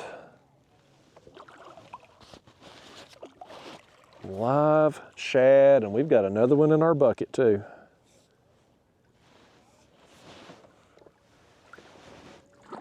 Y'all, hey, look right here.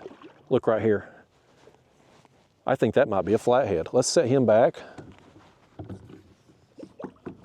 We've got just a little bit of weight. We've got a little bit of weight here on this rod. Is this a flathead, really? Or did it just get hit and I didn't notice it because we were distracted with the other one? I actually think my back rod back there just got hit too. Y'all, we may be going through that feeding window. He's going to take off now. We may be going through the window. We might have some active fish just working through right now. This is what you hope to have happen. You hope to be on the water, set up on a spot like this, and have them fish work through, have them come to you. Flathead. We got us a flathead. He's actually foul hooked though. We've got our shad still on there. Don't know if he's still alive after all the commotion, but the flathead is hooked by the fly in the back of the gill, the back of the dang gill plate.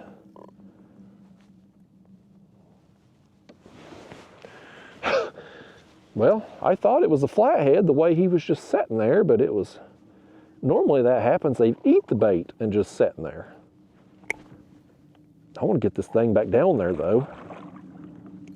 I want to get it, boy, I can't get that hook out, y'all. There we go. Y'all, hey, wintertime flathead, folks. Let me turn him this way, get him in the light. Wintertime flathead. Nice. Small one, but we'll take it. Let's, before we land our big one, I want to just check on the shad. If he's still alive, we'll send him back down. If he's dead, we're going to cut him. He's still wiggling a little bit there. He's not in the greatest shape possible, but I'm going to rehook him. There we go. I'm going to rehook him and send him back down. There we go. Then we'll land our big one over here. Well, I got to check on this other back rod first. Something bumped it.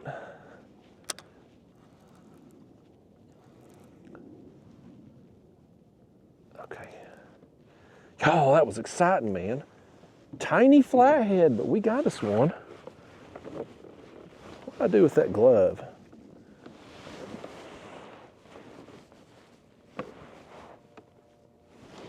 I may have lost my glove, y'all.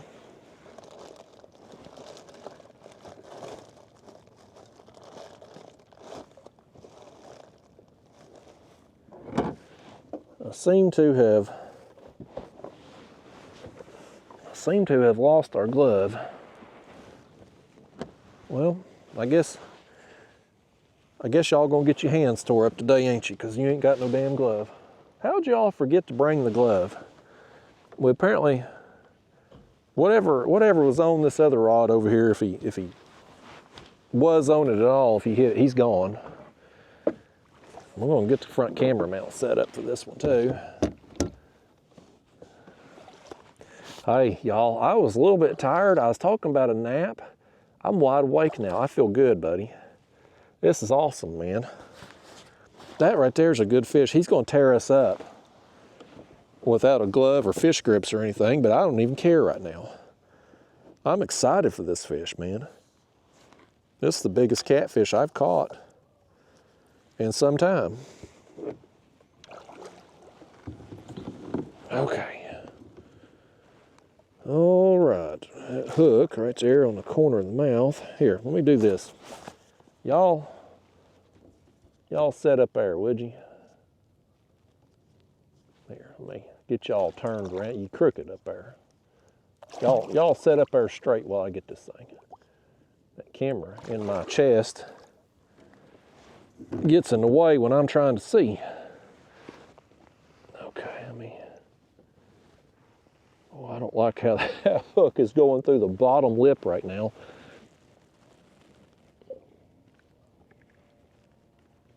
Oh my goodness.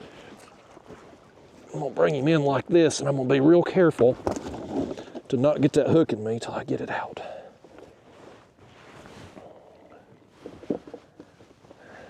Goodness gracious, y'all. Hey, that's awesome, buddy. We got a big one. We got us a big one right here. Don't whip that mouth, buddy.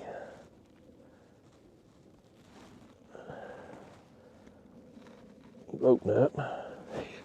His mouth is clamped shut. He does not want to open up. There we go. Y'all, that's awesome, man. Let me just, hold on, let me look here, something, make sure that damn thing's, I just want to make sure that thing is running. I can't see with my glasses there. Okay, yeah, it's good. It's good, yeah. Oh, y'all. Oh, man. Hold on a second. Let me get this thing. This thing's got him a thing there on the fin. Get rid of that. Okay. Here, now y'all, crook. I can't get y'all to do set straight. I'm excited, y'all. I'm pumped up, man. I'm pumped up. Boy, he's clamped down. He don't want to open up.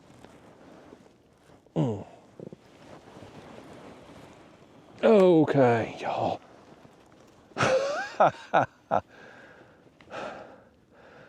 Look at that, buddy. Look at that.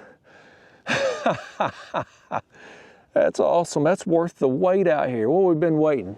2 hours on this thing, dang near. I'll wait for 2 hours any day on this one. Oh, that's awesome, man. Live gizzard shad. Live bait got it done. He's heavy too. He's long. He's a long fish. All right. I'm gonna let you go, buddy. Oh, there he goes. Yes. Oh, man. That's awesome. What's going on back here? Oh, we got one on this rod too. I saw my rod was down. I never felt him hit. It's just a dink right here on this light tackle rod. Oh Lord, this is a channel cat, y'all. Boy, how about that? Huge blue, flathead, and now a channel cat. We got the trifecta all in one swoop right here. Man. I could have done without this one though. He got him one in the mouth and one in the, well, that one just wrapped around him there. He's gotten wrapped up in it. There we go. There's one of them channel cat. I could use him as bait actually, but I'm not going to. We got another live gizzard in here we can use. Oh man, y'all. Man, I'm pumped up over that big fish. Like I said, I just suck lately. And part of it, honestly, part of why I've sucked lately, I think, I mean, obviously weather's played a role in it. But part of my issue has been, I've been doing some other stuff instead of doing what I want to do, like coming out here, sitting on a spot, like you start playing the game in your mind like, well, you know, I need to get a video today. I better do something else type thing just to ensure it. And then you end up chasing it a bite and it's just a day like today, or I said, heck with it, man. I'm coming out here. I'm going to do what I want to do today, ride it out, and it paid off, buddy. It's paid off big today. It's paid off big for us. Let's get this other live shad on here. There could be others working through, folks. That was a blue, flathead, the channel cat, and something else. It didn't hook up, but something else had hit our head bait back here. I don't know what it was, but when we were fighting that one, I felt it get hit. Let's get our gizzard here. This is another one here that's probably, I don't know, 8-inch range probably.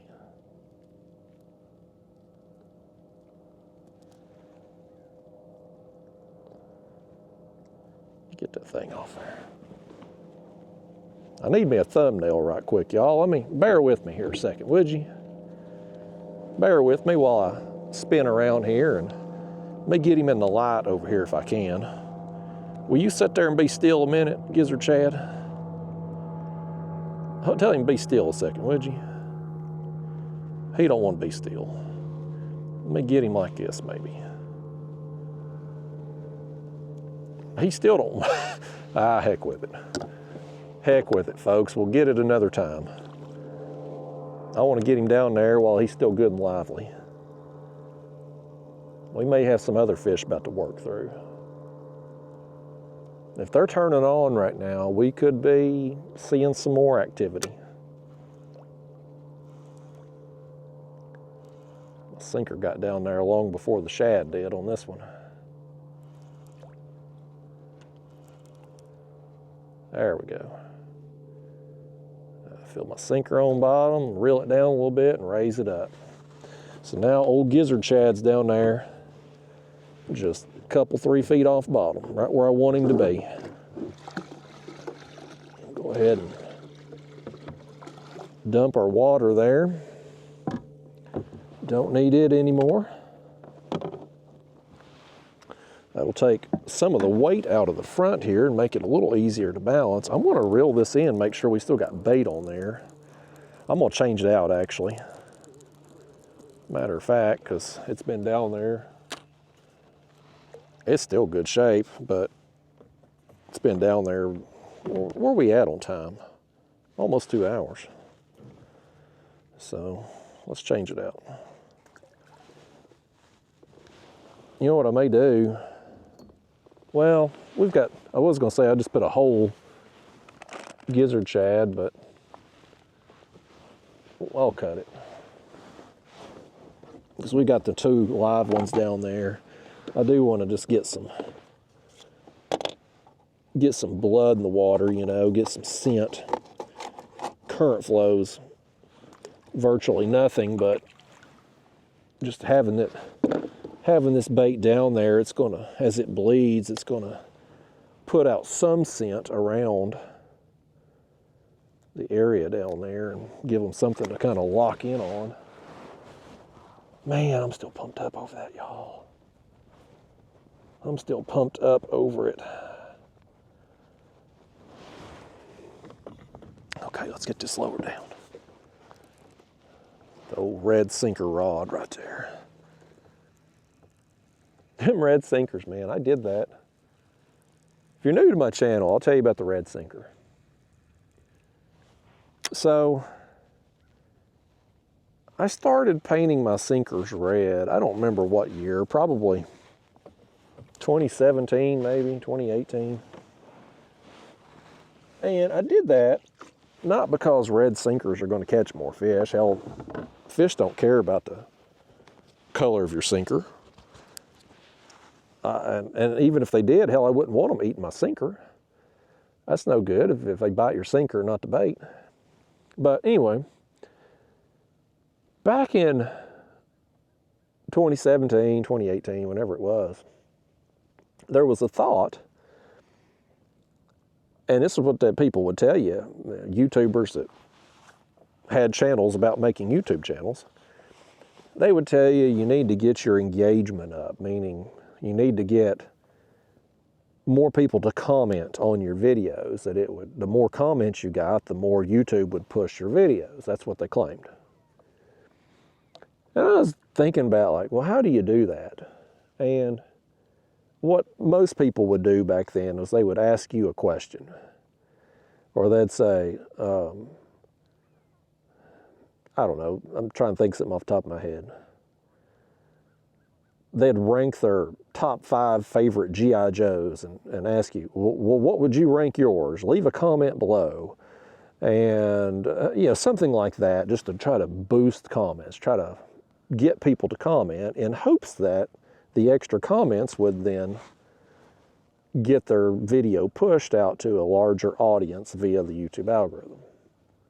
And well, that artificial fake stuff like that, you know, just getting comments for the sake of getting comments, it's just not me. I'm not good at that kind of thing. I'm just not that. I don't want to refer to these YouTubers that do that as sleazy, but it's kind of sleazy. As somebody on this side of the camera, I kind of know the game a little bit, and so when I'm watching a YouTube video and I hear somebody try to do that, like, I know what they're trying to do, so I get it. You know, it's not that they genuinely care about what you, the audience, have to say in the comment box. They just want your comment. You get where I'm going with that? Like it's anyway, it don't matter. But anyway, 2017, 18, I'm thinking, well, I need to get more comments. And I don't want to be sleazy YouTube salesman. So I was like, what could I do that would get comments organically? Come up with the idea that I would paint my sinkers red. And I wouldn't say anything about it. I just show my rig, got red sinker here, leader, yada, yada, yada, and go on fishing just like it's normal. And by God, I got a bunch of comments about it too. Everybody's asking, why is your sinker red? Where do you get red sinkers? Do you paint them yourself? What kind of paint do you use? I mean, just any question imaginable. I was getting all these damn questions about the sinker, all because of the red. And some people actually thought that the sinker was helping me catch fish, because here's what I do. You go back and you watch old videos, you'll pick up on this now that I'm telling you this little secret. But oftentimes, I would fish, I'd have one red sinker, and I would put my best piece of bait, like say it's a skipjack head. I'm gonna put that skipjack head on the rod with the red sinker. So you put out your best piece of bait is the most likely one to get the biggest fish, right? And so you start seeing a pattern of me catching my biggest fish of the day on the rod with the red sinker. And some people really started to believe, like, oh my God, the red sinker really matters. And it was all a hoax, people. It was just me trying to get some extra comments in my YouTube comment box. But I ended up, you know, I tested that out. I got extra comments. It may have made a difference back years ago. And if you got more fish. Nope, something hit me. Actually, I think something maybe does has it. Nope. Nope, something had hit me. I got rocked. He got it now. But, I mean, getting extra comments at one point in time probably did help your video get pushed, but then everybody started kind of figuring that out, and they started working the system and getting their videos kind of artificially inflated, if you will, with comments. And I think the algorithm probably caught on to it. And now comments, and I don't want to be offensive to anybody out there who comments on my videos. I'm certainly thankful you care enough to comment and want to engage and interact with me, but comments really don't matter for anything. My second channel, I turned the comments off. It did not hurt the views one iota on there, not one bit. So it doesn't matter now. So now I don't do the red sinkers anymore, just because I'm out of them, and I don't want to take the time and hassle to go through and spray paint a bunch. But I was cleaning out my closet. I had one closet in a spare bedroom in my house, and it's kind of my catch-all closet. Like initially it started out, I had some fishing gear in there and everything was organized and labeled and in its place. And then time goes by, year after year, you start just shoving something here and putting something there, and now it's been a cluttered mess in there, folks. It's awful. So I've been cleaning that out to try to get everything organized again and throw away the stuff that I'm never going to use, sell off the stuff that's got some value to it and whatnot. And I come across one of them red sinkers. I had a knocker rig tied with that sinker. Knocker rig was something I used back in maybe 2017 or 18, I can't remember. I had played around with some rigs and and I really like the knocker rig a lot for suspending baits. I really like it. But I ultimately stopped using it because I kept getting so many questions about it. And I got tired, I made a video explaining, but then I'd still get questions about it. And so I was like, it's so far out of the norm, because most every catfisherman uses either a Carolina rig if you're casting baits out or suspending baits, or they're using like a 3-way Santee rig if you're dragging or something like that.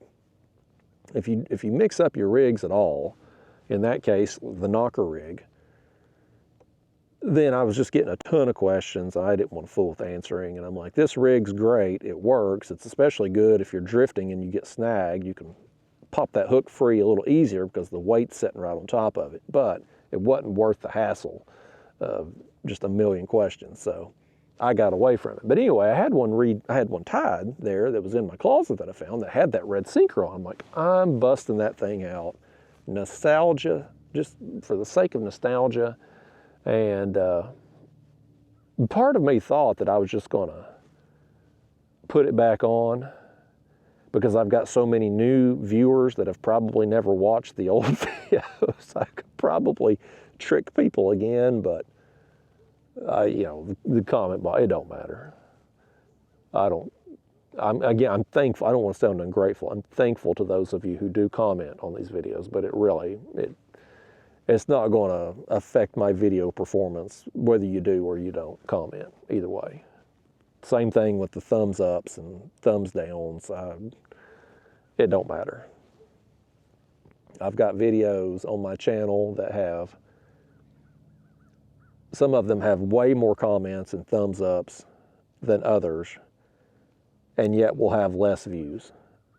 And I mean, and it's easy to test. Like I can scroll down the YouTube studio page there, you can look at all your videos and you can see, okay, which videos have more comments, thumbs ups, etc. And you know, you can test it. I think, like I said, I think it did matter once upon a time, but when everybody catches on to something and then they start manipulating it, YouTube's going to change it. So, but yeah, it would be pretty awesome to bust a big fish on the red sinker over there just for nostalgia purposes. If we do it, I may talk that sinker up and make a smaller, shorter video for my second channel or something. I manipulate those people. It's a joke. I did it tongue in cheek, I guess, if you will, but it is amazing how gullible people are for something like that. I mean, you look at the whole bass fishing industry. Look how many lures have come out through the years. Gosh, the banjo minnow. I think there was some kind of helicopter lure or something. It used to be the infomercials back when people watched TV. All them lures, they would get, I mean, who knows how many thousands of people they suckered into buying those things. And even nowadays, hell, you walk through a Bass Pro Shop and there's 12 shades of purple for the same plastic worm. It's like, and there'll be fishermen. Used to, I'd go into the local bait shop up here when my friend Holly run it, ProMine's wife. That shop got closed down. Somebody had bought the building and then kicked them out. It was ridiculous how that went down. But anyway, I'd be in there sometimes talking with her and Eric and stuff, and other fishermen would come in, they'd buy products or be talking about fishing and this, that, and the other, and it would be so amazing. Man, they'd have caught fish on one type of crankbait or one shade of a certain color of a worm, and they were convinced like that was the only crankbait or the only color of that purple of worm that was going to get eaten. It's like, you hit the depth and you hit the speed that was going to trigger that fish. It has nothing to do with, and I think, listen, I'm not saying color don't matter. I think, like I was talking about the flies earlier, I seem to have caught more and bigger fish on that yellow and orange goldfish pattern fly, right? So I've developed confidence in it, and I use it almost exclusively when I'm running these fly rigs. But I don't think it makes a bit of difference if it's a bright orange colored fly or a dark orange colored fly or some shade in between. Like, I think I think there's something about that color that maybe they're going to key in on at certain times. But I don't think making the color a little bit faded or a little brighter is going to make any difference on it. Now, again, there are going to be people argue with me over that. They'll do it. I know they will, because I've been a part of and witnessed the conversations at the bait shop for these bass fishermen. They're passionate about it. Same thing with the crankbait, man. It's like certain color crankbait, a certain design of the lip, like they're convinced of it. And if you're convinced of it and you believe it to be true, it probably is, even if it's a lie. Again, George Costanza, it's not a lie if you believe it to be true. But it's amazing, though, just looking back through the years, the banjo minnow, that helicopter lure thing that I can think of right off the top of my head, there's been a bunch of others that people just, they get sold on it, man. They get sold on it. Here, I've had people, I'm gonna put my hood up, that wind's starting to blow a little bit and it's cold. I've had people, and this is one of the dumbest things I've ever heard, and I point out to people how dumb it is, and I still can't convince them. But the floats on your dragon rigs, Demon Dragons, or whatever brand you use of the Zara Spook style floats, that's what they were initially. There was a bass lure called a Zara Spook. It was a topwater plug. They have 2 treble hooks on it. And you work that Zara Spook, they call it like a walking the dog retrieve, where you twitch your rod and that fluke or that spook will dart back and forth across the water. And you trigger bass to come up and eat it. That's how it's supposed to work in theory. I don't know that I personally have ever caught a fish on a Zara Spook, but that's how it's supposed to work. Well, somebody got the bright idea, instead of using a 25-cent peg float, styrofoam peg float, they were going to take the treble hooks off that Zara Spook and use it as the float on their catfish dragging rig. And it was a brilliant idea, because catfishermen fell for it hook, line, and sinker, man. They got rid of their 25-cent peg float and was willing to pay $5, $6, $7 a piece for them Zara Spooks. And then they started painting them all these different colors. And I would have people argue with me. They go out and maybe they're running 4 rods and they've got a different color spook on every rod. And one rod catches all the fish. They would be passionate about the fact that they caught all those fish because of that blue color or pink color, whatever it was, Zara Spook. It was the only one they could catch any fish on. And I'd be like, did the fish eat the spook, or did they eat the bait that was a few inches behind it? Well, they ate the bait, yeah, right, because there's no hook in the float, right? It's just the hook and the bait, yeah. So if the fish were drawn to it, if the color had if the color was any reason why the fish ate it, wouldn't it eat the damn float instead of the bait? Like, it don't make no damn sense. And they're like, no, but that's the only rod we caught, one of those, the one that had the pink spook. And I'm like, but your other rods weren't in the same place. Like, if you're dragging baits and you got planer boards and you got a bunch of space between your lines, like, that one rod was probably running right down like maybe a brake line or something where fish were kind of staged up on or was traveling along. Like, did you try switching out another color or moving the rod to a different rod holder? No, I didn't need to. I know that, man, that pink color, I'm gonna switch all mine over. I'm like, I just want to beat my face against a brick wall. Like, it don't make any damn sense. But you can't tell people otherwise. And so then they're going to go tell their friends, and they're going to go buy some pink or orange, whatever color Zara spook there is. And I'm like, okay. I'm like, okay. Me, I'm still rocking the old 25-cent peg float.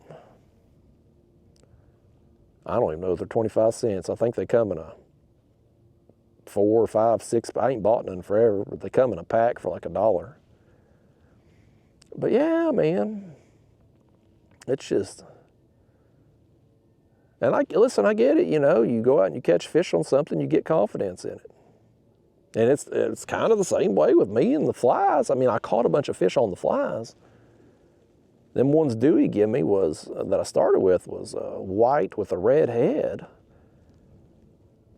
And I caught a bunch of fish on them, and then Daniel started making some. I got Daniel to make some mainly for me, but he sells them there at Catfish Sumo, and he made a variety of colors, and I tried them all out, but it seemed like, even though it was probably just coincidence, I was catching more with goldfish pattern, that yellow-orange color.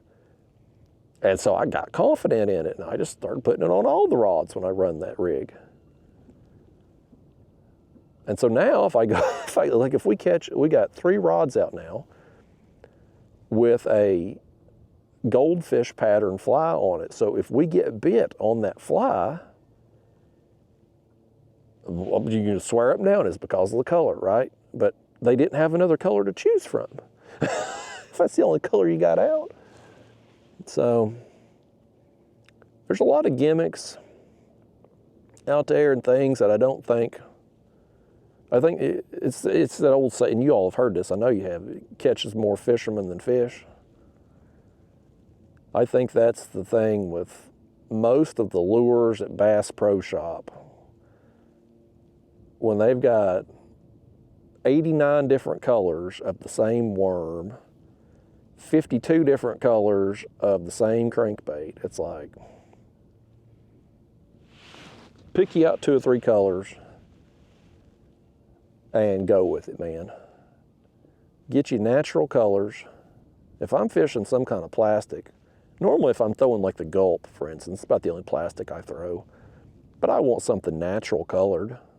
I use the smelt color because it looks like our shad, but I want something natural, a gray color, a brown color, a green color, something fish are going to naturally see. And then there's times you might throw something just really crazy. A bright pink, a chartreuse of some kind, something to really make your lure stand out maybe. But otherwise, yeah, I mean, this is just me. I don't feel, and this partially goes back to Buck Perry. He wasn't big on color either. I don't think it matters. I just don't think it matters most of the time, most situations. I think if you got something that's a natural color, depth and speed. That was a classic Buck Perry quote. Well, hell, now I'm about to butcher the quote because I've had a brain cramp here. Depth and speed. Get the depth right and the speed right, and fish get in the way. He had a quote. I've heard that quote 1,000 times, and I've done lost it. I've lost my damn mind again, folks, but you get the point. If you got your speed right and you got your depth right, you're going to catch some fish.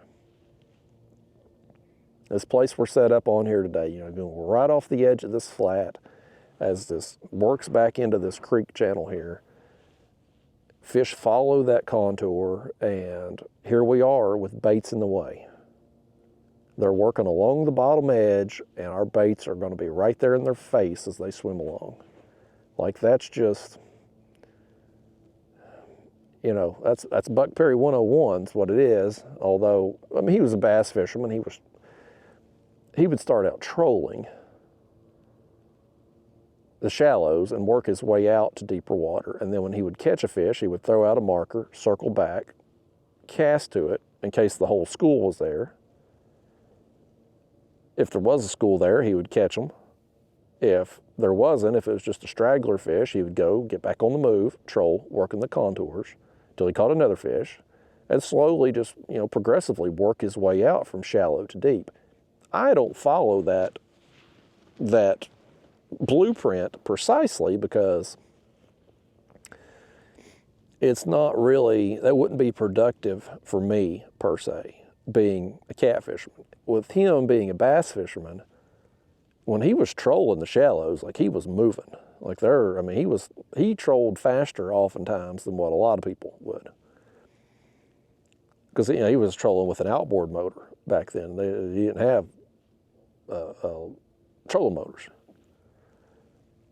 And so he'd be zipping along and catching fish. So he could cover a lot of water very quickly. Whereas me, if I'm trolling, if I'm dragging baits or something for catfish, you got to be moving fairly slow. So it takes longer to work your way out. And so for me, I would just rather take my chances coming out to deeper structure most of the time. Now, there's going to be days where I just completely whiff. And it's going to be days that the bite's probably on. Like it's going to be where fish are super active, they're up aggressively feeding up in the shallows, and I just completely miss the bite because I'm setting out way too deep. That's going to happen. I'll be sitting out there just thinking, well, it's a lousy day. Boy, these fish they're turned off today. And in reality, it's the exact opposite. So you're going to miss out on that. But statistically speaking, fish are deep most of the time. They're going to be deep water structure most of the time. A lot of days that they go to move up, they're not moving all the way up to the shallows. They're only going to move up partially. So it's been successful for me. I've caught a lot of fish doing what I'm doing, and I've developed confidence in it. And, like I was starting to bring up there here lately, some of the bad trips I have. I'm sitting here thinking about like what I've done, and it's when I get away from what I like to do and what I'm good at, that's when you start having bad trips. You start chasing bites instead of going out and enjoying yourself and doing what you want to do. And then you go out and you have a bad trip, and it puts even more pressure on yourself to have a better trip the next time. Then you go out and you crap the bed then too, and you just, and it's, it shouldn't be that way, but I guess kind of is. And it's probably like that with a lot of y'all out there, especially if you fish tournaments and stuff, because you've got a time period that you got to catch fish under. My situation, the YouTube, like I've got a YouTube schedule and I need to be getting those videos ready for those days. And when I get a little behind, whether it's bad weather, bad fishing, whatever, I start, the internal clock inside me, I'm starting to feel that pressure, like I got to make something happen, I got to perform. And messes with your mind a little bit, gets you to do things, but when I just say hell with it, I'm going to go out and have fun, I'm going to do what I want to do, whatever happens, happens. If I get skunked, it's not the end of the world, there's always next time. When I take a step back from it and just look at the big picture, things go better. My mindset's better, and then, here we are today. Right place, right time, got a big fish. And a surprise flathead. The flathead was small, but still, it was a flathead. I don't know how he got that hook behind the gill plate. That shad was, it was a small flathead. The flatheads have such big mouths in proportion to their body. I'm sure he could have eaten that shad, but it's probably a mouthful for him. He must have just come up there and got after it, and just, that stinger just got him just right. But it was sitting there like a classic flat. I knew instantly we had a flathead because I just had weight on the rod. I didn't feel him. We just had weight sitting there, and then he finally took off. I mean, it was a classic flathead. Gives me a little hope, though, that there might be a bigger one worked through today. If there's a smaller one that's up and active, there might be a bigger one too. Catfish are, flatheads they'll slow down a lot in the winter. The blues, though, are pretty active all winter long.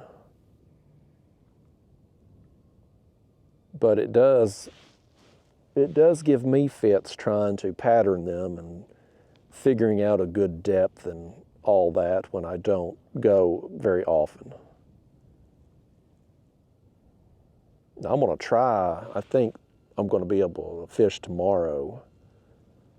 Temperature's supposed to be good. I need to look at the wind, make sure it's okay, but I think I'm going to be able to fish tomorrow. So what I will do, assuming we continue to catch fish here today, and we've already, numbers-wise, I had hoped to average about a fish an hour. Anytime I come to Fort Loudon, I'm looking for about a fish an hour. So if we fish 3 hours, I want 3 fish. 5 hours, 5 fish. We've already surpassed that for numbers, but if we continue to get bit throughout the afternoon, then probably what I'll do tomorrow is, hell, I might come back. If we catch another big fish like we got, I'm going to come back here tomorrow. But, if we just get smaller or whatever fish, I'll probably try to match the depth somewhere else. Like, we're low 40s in depth here, entrance of a creek. Try to find something comparable tomorrow and set up there. That's probably what I'll do. But we got plenty of bait for it, man. I still can't believe I made that one throw, because I just throw I'm not throwing a big net. I can throw a big net from a kayak, but it's not convenient. The 6-foot net, it's big enough that I can get some bait in it, but it's small enough that I can easily throw it, and throw it a lot of times if I have to from the kayak without getting it hung on everything. So I throw a 6-foot net, but even when I get netfuls of shad, I don't normally get them that full. Like with the one throw I threw today, man, it was awesome. There was a lot of luck involved in that. I saw shad flipping where I threw, so I knew there was some there, but to get that many in the net like that there's some luck involved in that. So we got a little lucky there. We got a little lucky with our big fish coming through. Today's a good day, folks. Today's a good day. But I got all them shad there in the cooler and big bag full, so I've got enough for, I won't go through all them shad. Even if I can fish the next 2 days, I'm not going to go through all them shad. And that's about as long as I want to keep shad for, about 2 to 3 days. Anything more than that, and they start to get mushy. I'd rather just get more. I'd rather mix it up and get some fresh. I'd still rather have some skipjack right now with water temps. Once we get below 50 degrees on water temps, it's like what I say it was there. I can't see, the screen's dirty. 51.8 degrees, what the surface temp's saying right there right now. Once we get under that, get down in the 40s, shad becomes a lot better bait. You can always catch fish on shad, but it seems like it gets a lot better as a bait the colder the water gets. But right now, low 50s water temp, I'd like to have some skipjack, but I just can't catch any. I ain't caught a skipjack. I don't think I got any since I've been home from Florida. I don't think I have. I've caught everything else. I've netted shad.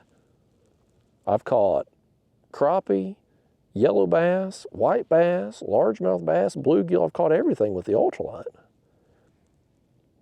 But I don't think I've caught a single skipjack since I've been home. I don't know where they're at or where they've gone, but they have eluded me, man.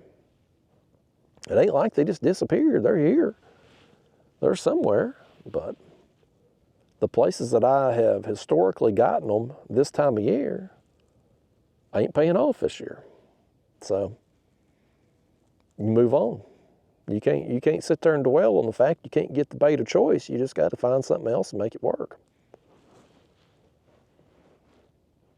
Unfortunately, I've been able to get some other stuff. I just ain't been able to do much with it. But it paid off today, man.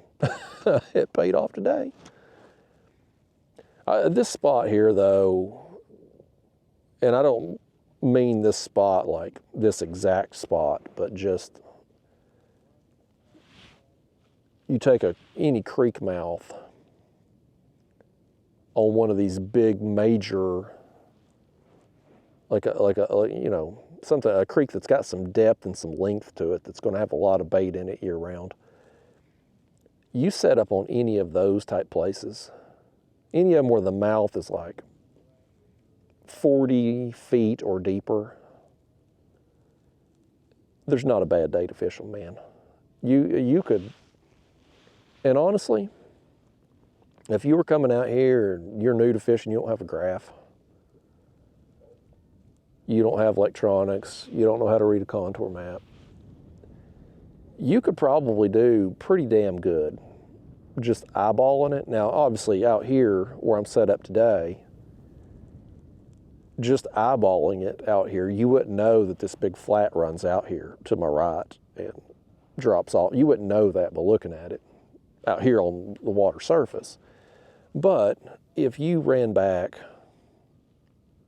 to the edge of the land over there and got right in the middle of the damn creek and dropped baits down, you're going to catch some fish. You'd be better off hugging a contour on either side. It don't matter which side, just pick a side. But you could anchor down right in the middle of it, drop baits down, or better yet, since you wouldn't be fishing, since you wouldn't know exactly where you were at on the contours, just cast out, fan cast your baits. You're going to catch fish doing that, man. And I promise you, 7 days a week, 365, there's going to be some fish work up in creeks. Now, certain areas of the river is going to perform better certain times of the year than others, and you'll notice that over time. This creek I'm in today right here, this area, I've done really good in the fall. But you'll pick up on things. Certain areas of the river might be really good in the spring as fish move upriver or something to go spawn. Other times, I'm at the lower end of this reservoir here because it's, we're in wintertime now. So those are things you pick up on, but there's just not a bad time. If I had to pick, if you had to tell me, Justin, you can only fish one type of structure the rest of your life, I would probably pick creek mouths. That would probably be my choice, just because I've caught so many fish fishing creek mouth. Either creek mouths or deep points, like a tip of a point that's going to hit at least 40 feet deep. Creek mouths and deep points, that's my two favorite type of places because they're very productive. They're not seasonal. Like it's any day of the week you got a chance. And out here on the Tennessee River, I mean, if you're looking for a creek mouth or a point 40 to 60 feet deep, you can find a bunch of them. So let's just say, for instance, we come out here today and I wanted to fish this creek mouth and somebody's setting out here. Well, that's fine, because guess what? Right upriver from here, there's another one. And right upriver beyond that, there's another one. And we could go over here behind us, there's two more on the other side. like there's just, we can find the same thing. It's not like if you are trying to fish like a sunken tree or a rock pile. Like as a kayak fisherman, I've got limited range, right? Like even with this motor, I'm gonna go 4.5 miles an hour, perfect conditions. If I got to run, if I'm making a trip out and I want to go fish a specific rock pile or a specific sunken tree or sunken object, and I got to make a 30-minute, hour-long run to get to that spot, and I get there and somebody's sitting on it, well, now I'm in trouble, right? Because, I mean, I was going to fish that one spot, that one structure, that one rock pile, that one sunken tree. Like, now I'm in trouble because you can't just replicate that. Or maybe you get there, maybe there ain't somebody sitting on it, but maybe you get to it and there just ain't no fish on it. What do you do then? Whereas fishing how I like to do, creek mouths, points, humps, working the break lines of the main channel ledges. Like that, you know, it can still be frustrating if you go out and like there's one creek that you're doing really good in or that you know is going to have a good chance of success and somebody's sitting on it. Sure, it can be frustrating, especially if you've made a long run to get there. But most of the time, you're going to be able to go find the same type of place in a reasonable distance away from there. Like I said, the creek mouth, hell, there's three on this side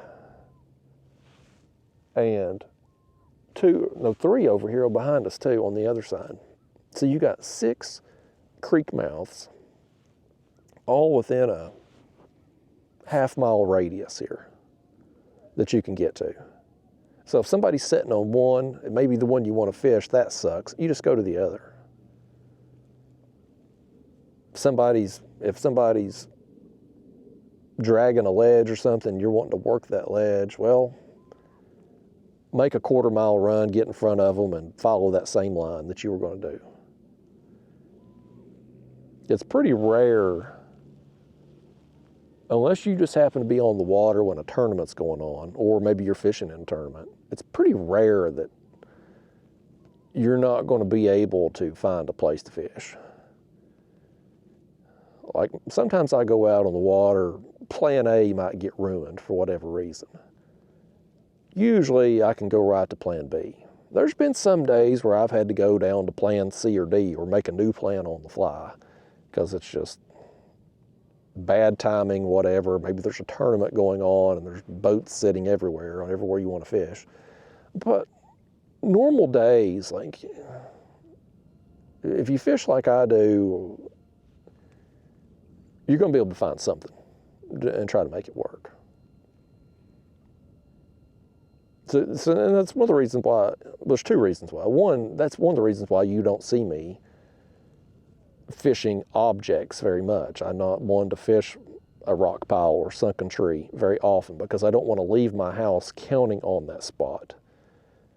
Whether I have to worry about somebody sitting there on it or just no fish being there. If I'm going over it, getting to another spot, sure, I may stop, drop a bait, or take a look on the electronics. I may do that. But I don't want to make a specific trip out to that just to have it ruined because somebody's sitting on it there. Somebody beat me to it. But the other thing too with that is I don't use electronics very much. I mean, I got that damn live scope and I'm the worst live scope fisherman ever. I suck at it. I have no desire to put it back on this kayak now that I'm moving everything back to this one. Like I'm not. I'm going to put it on a portable mount. That way I can use it whenever I get a wild hair and want to, but otherwise it won't be in the way. But this whole last year, I had live scope only. I didn't have a regular transducer for 2D. It was just live scope. So I would run to where I was going to be fishing at, then put the live scope transducer in the water. So I was running over the top of stuff and wasn't even able to see it. And I don't use side scan. I've tried it before in the past. I don't really care. I care about the contours. That's more important to me. I want to know the contours. If I got a contour map, I'm good, because I'll be able to figure out where fish are going to feed at and how they're going to get there. And then again, it just becomes timing. Will I be on the water when fish work through? So, and there's no right or wrong. I mean, I've got friends who are really good with electronics. They use that side scan all the time. They'll go out just scanning. They won't even fish, pre-fishing for tournament, they won't even drop a line. They'll just go around just looking with their electronics. And it works. You know, they've gotten really good with it. They're able to find fish and spot them there on the electronics and go ahead and set up on them and stuff. It works. So it's whatever you're good at, whatever you get good at, whatever you're comfortable with. There's a lot of different paths to success, folks. You don't have to copy what everybody else does. Even though a lot of YouTubers think you got to. Something hit our back rod here. Headbait got a little tap there, but it's just been a dink.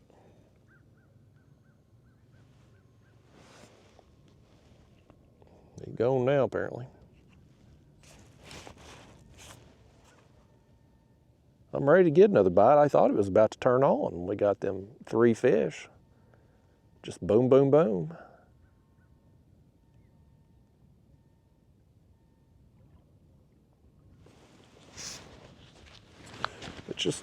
It's like that though, man. When you're set up like this, it just comes in waves.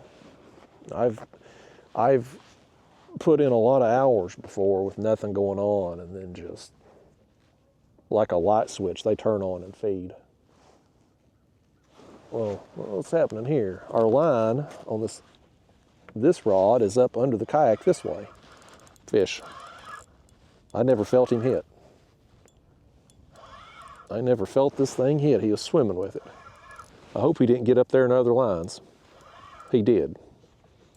He got both of our front lines, because y'all didn't tell me we had a fish on here.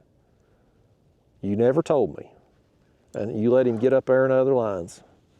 Why'd you do that to me?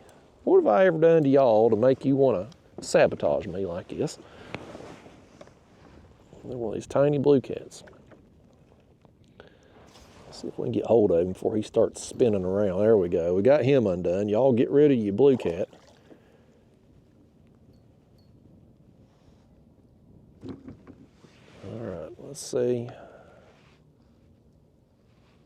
Actually, I need to rebait both them hooks. Let me just make sure these 2 lines right here ain't all wrapped up with each other after what that fish did. Y'all gotta holler at me when a fish hits like that. If I don't know about it, hell, he's gonna wrap us up and everything. No? They come undone. Got lucky with that one.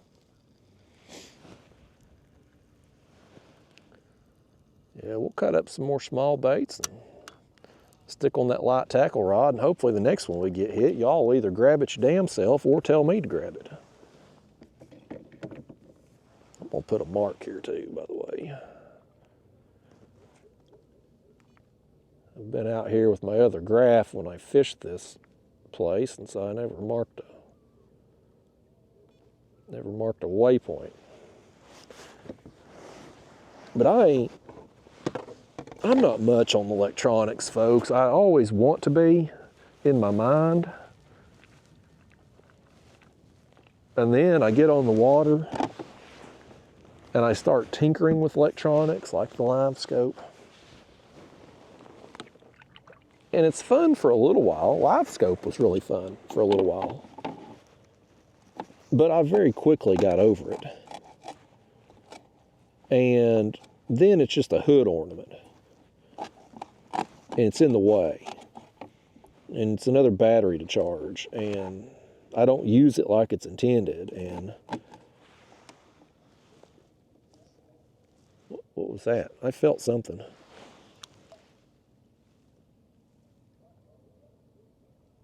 Maybe I'm imagining things again.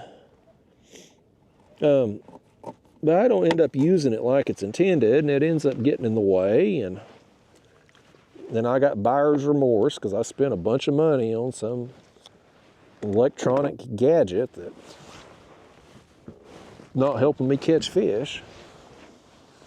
And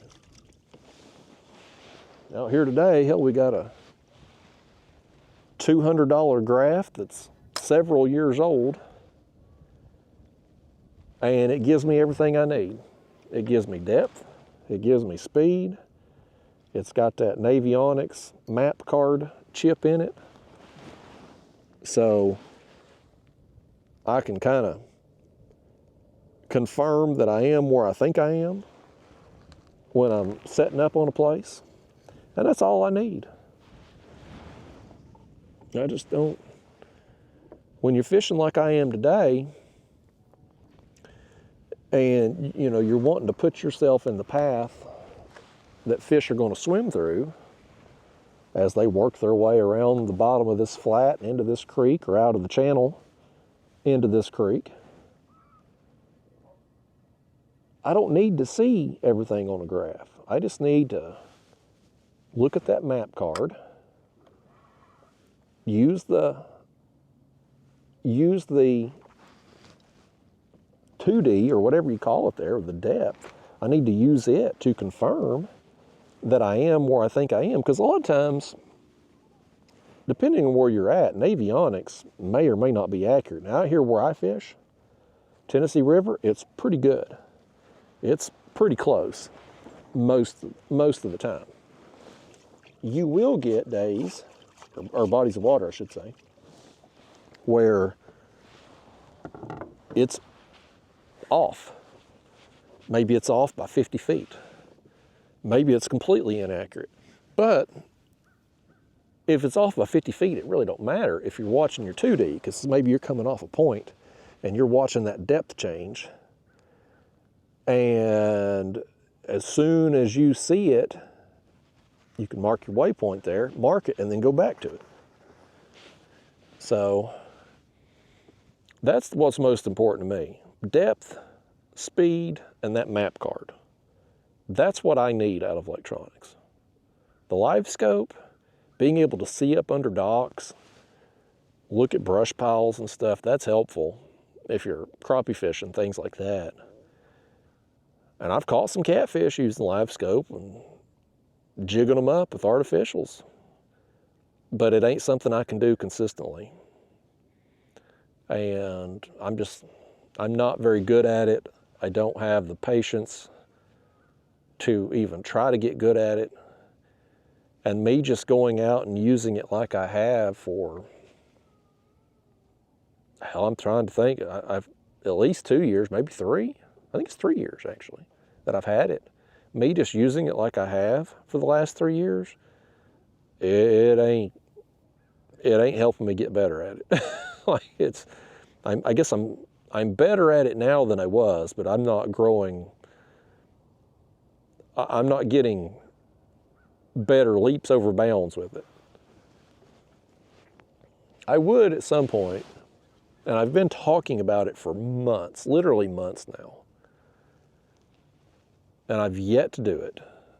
But I was going to book a trip. There's a local guide, crappie guide here, Caleb Smith. I'm terrible with names. I wish I could remember. I think his name's Caleb Smith. Pretty sure Caleb's the first name. But anyway, I met him last spring. And he's a crappie fisherman, crappie guide. Very good at what he does. And he actually likes me. He talked about how he had watched my videos and stuff. He was very nice to me. We got back to boat ramp same time. We chatted for a little while. And that's pretty rare because most of the time crappie fishermen hate me. And so he sat there, I was, you know, he'd come up talk to me, but hell, I was sitting there peppering him with questions about live scope because that's what he does when he's out there crappie fishing. He's looking for fish on the live scope. And so I'm sitting there just asking him like a damn FBI interrogator, man. I've got a spotlight on him. I'm just asking him one question after another. And he sat there and answered every question I had. But I thought at some point in time, I'm going to book a trip with him and have him teach me. Now, I'm the type of person, some stuff I can learn on my own. Some things I can read a book, watch a video, and be able to go do it. But there's other things, and I think live scope's one of those things where I'd like someone to hold my hand through it. Like, take me out on the water. This is what I'd want him to do. Take me out there, be up there on the front of his boat right there beside me, and when we come across stuff, point at it and tell me what it is. Like, okay, that's a crappie right there, 6 feet deep. Why? How are you able to determine that? Okay, oh, that's a school of white bass over here to our right. Okay, tell me how you are able to determine that. Point it out to me and show me. That way I'll have visual reference for future purposes. And then, as far as like the actual fishing part goes, and the tackle and, you know, rigging up and what you're doing for it, like, and getting your bait right there on that fish while lining everything up with that transducer, like, show me the process. Let me watch you do it, and then let me do it right there beside you, and you critique me, and that way I get everything right. Like, you know, if you, I'm trying to think of an example off the top of my head, like, let's say, okay, here's a good example. Let's say you're wanting to be a boxer or kickboxer or something, right? Well, there's a million videotapes, like these fitness kickboxing classes. And you can buy you a heavy bag and some gloves, and you can go out there and punch and kick that bag. And that's all well and good. Maybe you'll get in shape doing that, and maybe you'll be able to punch and kick harder over time. But there's a good chance if you're just doing that based on some videotape you're watching, you're probably going to develop some bad habits that are going to come back to haunt you if you had to use those skills in a real fight, right? Like, you know, if you got somebody, an actual instructor, somebody that's there working with you, if you drop your hands, they're going to be able to correct you on it. Whereas if you're doing that, working out to some videotape and you're dropping your hands, you're not going to know about it, and you're just going to develop that muscle memory and that bad habit, and somebody's going to knock you the hell out when you're out there in the damn street, you know? Like, and it's the same thing with working a live scope.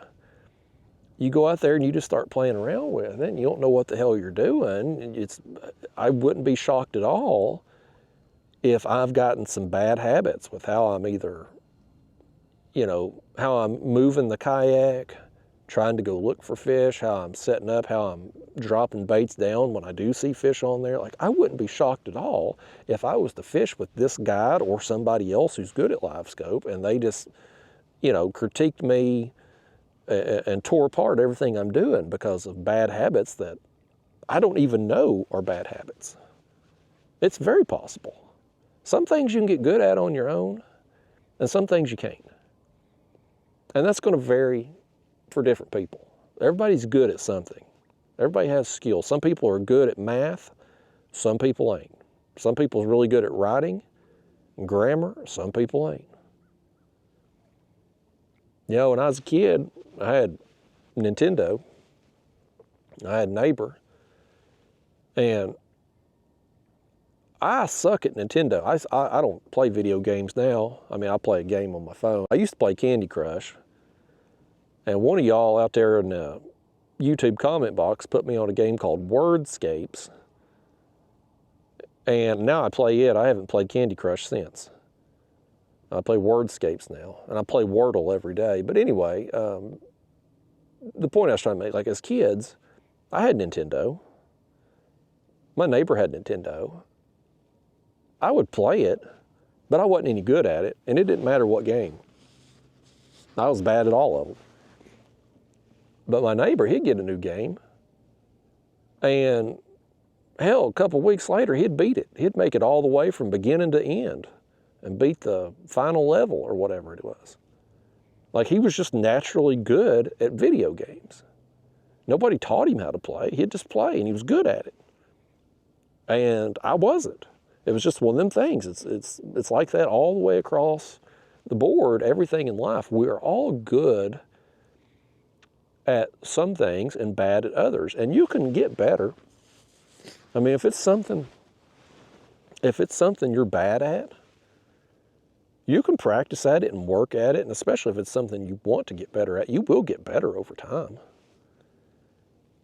But things that you are naturally good at, if you put the time and effort and work into those things, like you're going to not only get better at those things, but you're going to get better at those and really better at those very quickly.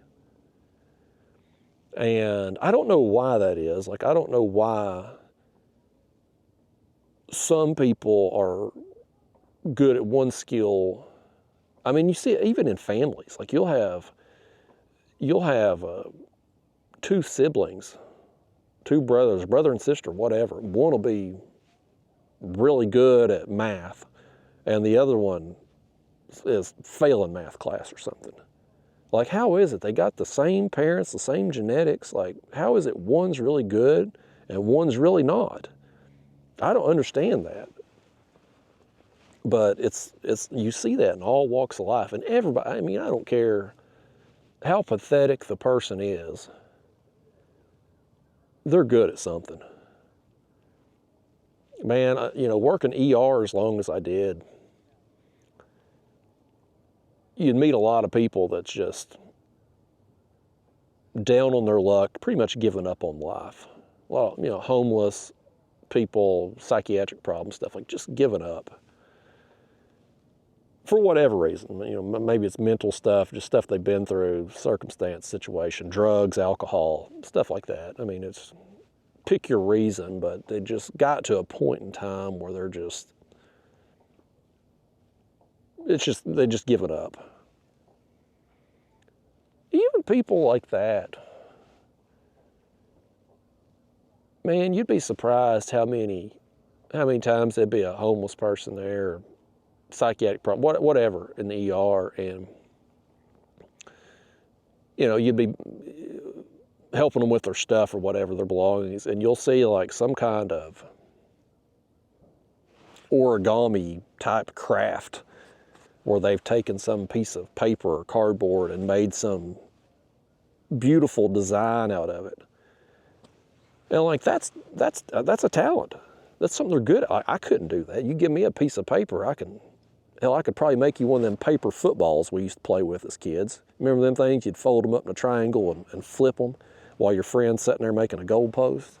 I can do that, but I can't make no origami swan that flaps its wings. Like, I couldn't do that. But I mean, you see somebody out on the street, an alcoholic, drug problem, giving up on life, and they can sit there and you give them a piece of paper right there and they'll fold you up something, man. It's amazing. Everybody's like that.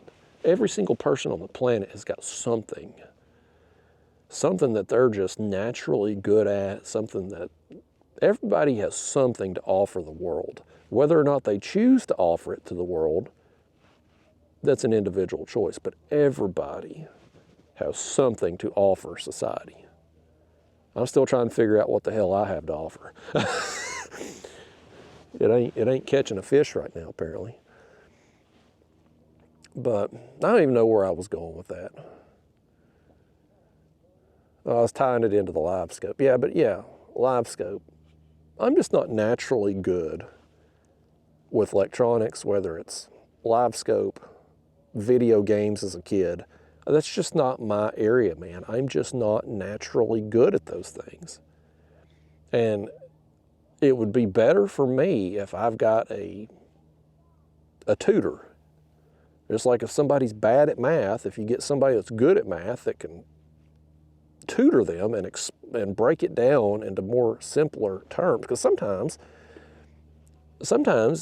it's not so much the student as it is the teacher. Like their way of teaching, their way of explaining just doesn't get through. Whereas if you have somebody else take the same thing and explain it in a different way, it clicks. And I think that's what I need with the live scope, somebody to just hold my hand through it, just tutor me out there on the water, just walk me through it, and maybe I get better. But I've talked about booking a trip with him forever, and then I just don't do it. And now I've taken the live scope off of this kayak because I was going to rig it on a portable mount to be able to use on the other kayak, and then now I'm getting rid of the other kayak, so I'm like, well, I'm not putting it back over here on this one. There was a fish right there. You see that? Right there on the bottom. That's what a fish looks like on that particular screen. But anyway, I'm keeping the live scope. I'm not going to sell it, but it's not going to be on here as a permanent fixture anymore. I'm going to go back to the 2D. Takes up less space. It's just less battery. Although I've left that damn thing on all afternoon here. I should have turned it off. Save on battery, but I'm basically going back to 2021 model of my setup, because everything's going to be the same way it was in 2021. I've wasted a lot of time and money chasing greener grass and greener pastures, and here I am back where I was in 2021. Grass ain't always greener, folks. Although sometimes it don't matter. I'll never forget. This is one of the best lines I ever heard. So I may have told this story before. It might be a rerun for some audience, but I was working years ago. I was travel nursing before this YouTube crap took off, and I was able to quit and do this full time. But I was on a job, and it was this dude's last night. One of my co-workers there, he's another nurse, and he was fed up, man. He is sick of that place. He wanted out. He'd got him another job, so he worked out his notice, and that was his last night. And he was going on and on about the new place he was going to and how bad he hated the hospital we were at. And of course, me as a travel nurse, like, I've been around a little bit. Like, I've been to a lot of different hospitals, and so some are better than others. And this particular hospital that we were working at, like, it had its problems, but it wasn't a big dumpster fire as some of the other places I had been, right? And so I told him, I was like, man, I hope it works out well for you at the new place, but the grass ain't always greener on the other side. That's what I told him, you know. And he come back with the best line ever. He said, man, I don't care if that other yard is, I don't care if the grass in the other yard turns out to be AstroTurf and it's covered in dog shit. I just want a different yard. So I was like, I get it, man. You fed up, you've had enough of a place. Sometimes you just need to change. Sometimes you just gotta change, even if it may be worse. It's just different. I never will forget that, though. Took me by complete surprise when he said it. I don't care if it's AstroTurf and covered in dog shit. I just want a different yard. I don't know whatever happened to him. I never kept in touch with him. Some of them people you go and you make friends with, you keep in touch on Facebook or whatever. That's the one thing Facebook's good for when you work and you're working out of town and whatnot. You can't just easily keep up with people. It's good for that, but I don't think him and I were ever, I don't ever what happened to him. I don't think we were Facebook friends or nothing. I went through and cleaned out a bunch of people a while back. People that, hell, I worked with over 10 years ago. Some of them I could barely remember, and I ain't talked to them in over 10 years. It's like, why keep them on there? We're not going to probably never see each other again. I'm never going back to nursing at this point. So it's like, not like I'm ever going to randomly be ever around them again, most likely. I mean, if I was working with them out of state, they live and have their lives going hours apart from mine. It's like, what are the odds I would ever cross paths with them again? And I'm not the type of person to just randomly call or text or anything. Like, I'm a terrible friend. I don't keep up with anybody. If somebody doesn't message or call me, I lose touch with them. I'd like to make contact with this fish right here, though. You see that? So that line right there, it's kind of broken up. That's one of our baits down there. It's picking up. But the red that's come up right off the bottom, that's a fish that's picking up. I'd like to see him bite. We're due to get a bite here, folks. We're due.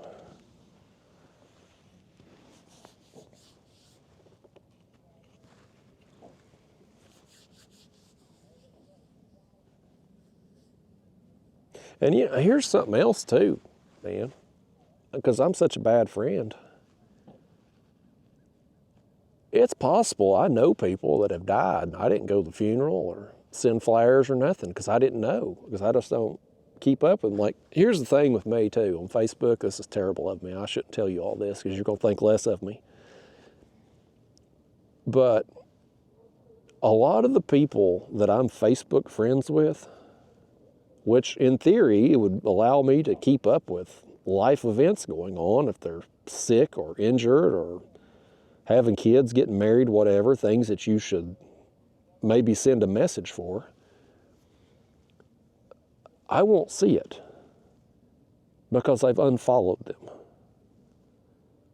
I've literally got family that I am Facebook friends with that I have unfollowed, all because they post too damn much. Like, if you post, I don't post anything on my personal, I have a Facebook business page I'm gonna make about one post a month maybe on. But my personal page, like, I haven't posted anything in forever. I don't post. I'm just not into it. But some of the people I know, friends with on there, will post 10 times a day. And if every time I open that app, I'm seeing you multiple times, I'm going to hit the unfollow button. Because there's nobody out there, there's nobody on the face of the planet that I want to see 10 posts a day from. I'm sorry, there's just not. Even if it was somebody super interesting, I'm not going to want to see them 10 times a day. But some of these people, they post everything. They put their whole lives on there. If they're cooking dinner, they're taking a picture of it. You know, it's stupid stuff. If they see a recipe they like, they post it. If some stupid video makes them laugh, they post it. Some meme, they post it. I mean, it's just all day long. They're just posting crap. I unfollow them. I just don't want to see anybody's stuff that much. And so it's possible that I'm, quote unquote, friends with some people who maybe have died, and I don't even know, because I don't see anything on Facebook from them anymore since I unfollowed them, and I'm a terrible friend, and I just don't send messages or call or anything.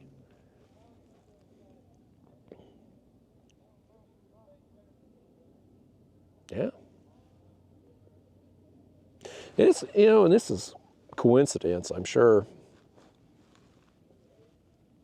Or there could be more to it. I don't know. It could just be a negative energy on the place or something. But I worked at one hospital.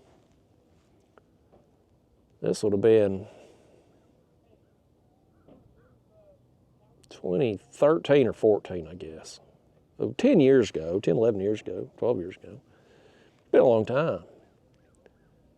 But I had 3 coworkers that were young, like my age and younger. And all 3 of them got cancer and died. Different types of cancer, but all of them. And it was weird, you know, people get cancer diagnoses every day. Young people get cancer, same as everybody else, maybe not as in high percentages, but still, you know, young people getting cancer is not news at 11. But the fact that I had 3 coworkers, and it wasn't that big of a, overall hospital was pretty big, but the ER wasn't very big. Didn't have a lot of staff. Like, statistically speaking, for 3 of them, all age in their late 20s to early 30s, and get 3 different cancers that were just terminal. Like, all 3 of them, man, when they were, from the time they were diagnosed to the time they were dead, was very quick. It was, that was weird, man. I'm glad I'm not there anymore, because I'm like, is it something in the air? Like, is there some negative energy in the place that, you know, it's obviously not. I mean, I'm sure it's just coincidence, but it was just weird. But those people, when they died, I guess there's some kind of way on social media, like you can turn their regular page into a memorial or something where as new people click on, they realize, okay, this person's dead. And then people will periodically go on there and post stuff, which I think's, I shouldn't say this because I'm gonna hurt feelings, but I think it's weird. Yeah, and that's wrong. You know, I guess if it makes you feel better, go for it. I shouldn't say that, but I mean, look, when I die, I don't know if somebody will be able to turn my Facebook page into one of them memorial pages or not, because I don't even know how you do that. But let's just say when I die, if I'm going to die at some point, hopefully a long time from now, but if I do, when I do, and somebody figures out how to turn my page into some memorial page, don't go on there posting a bunch of sappy stuff to me. I ain't going to read it. Hell, I don't want to read Facebook when I'm alive. You think I'm going to do it when I'm dead? Hell no. I'm not going to be on that app. I'm going to be dead. Whenever I die, that's the end of me and Facebook, folks. I'm probably going to get off Facebook when I'm done with YouTube anyway. But for damn sure when I'm dead, like, I'm not going to be on there. You could write the nicest, sweetest thing to me ever. I'm never going to see it. So why are you posting it on there? But I guess it just maybe makes the person who's writing it feel better. That's the only thing I can figure. I don't think the person they're writing it to is going to be able to see it. And if they do have the ability to see it, I don't know why they'd be on Facebook. I mean, when you're dead and gone, you're dead and gone. And if you some kind of ghost, like on that movie, well, I think it was called Ghost, with Patrick Swayze and Demi Moore back in the day.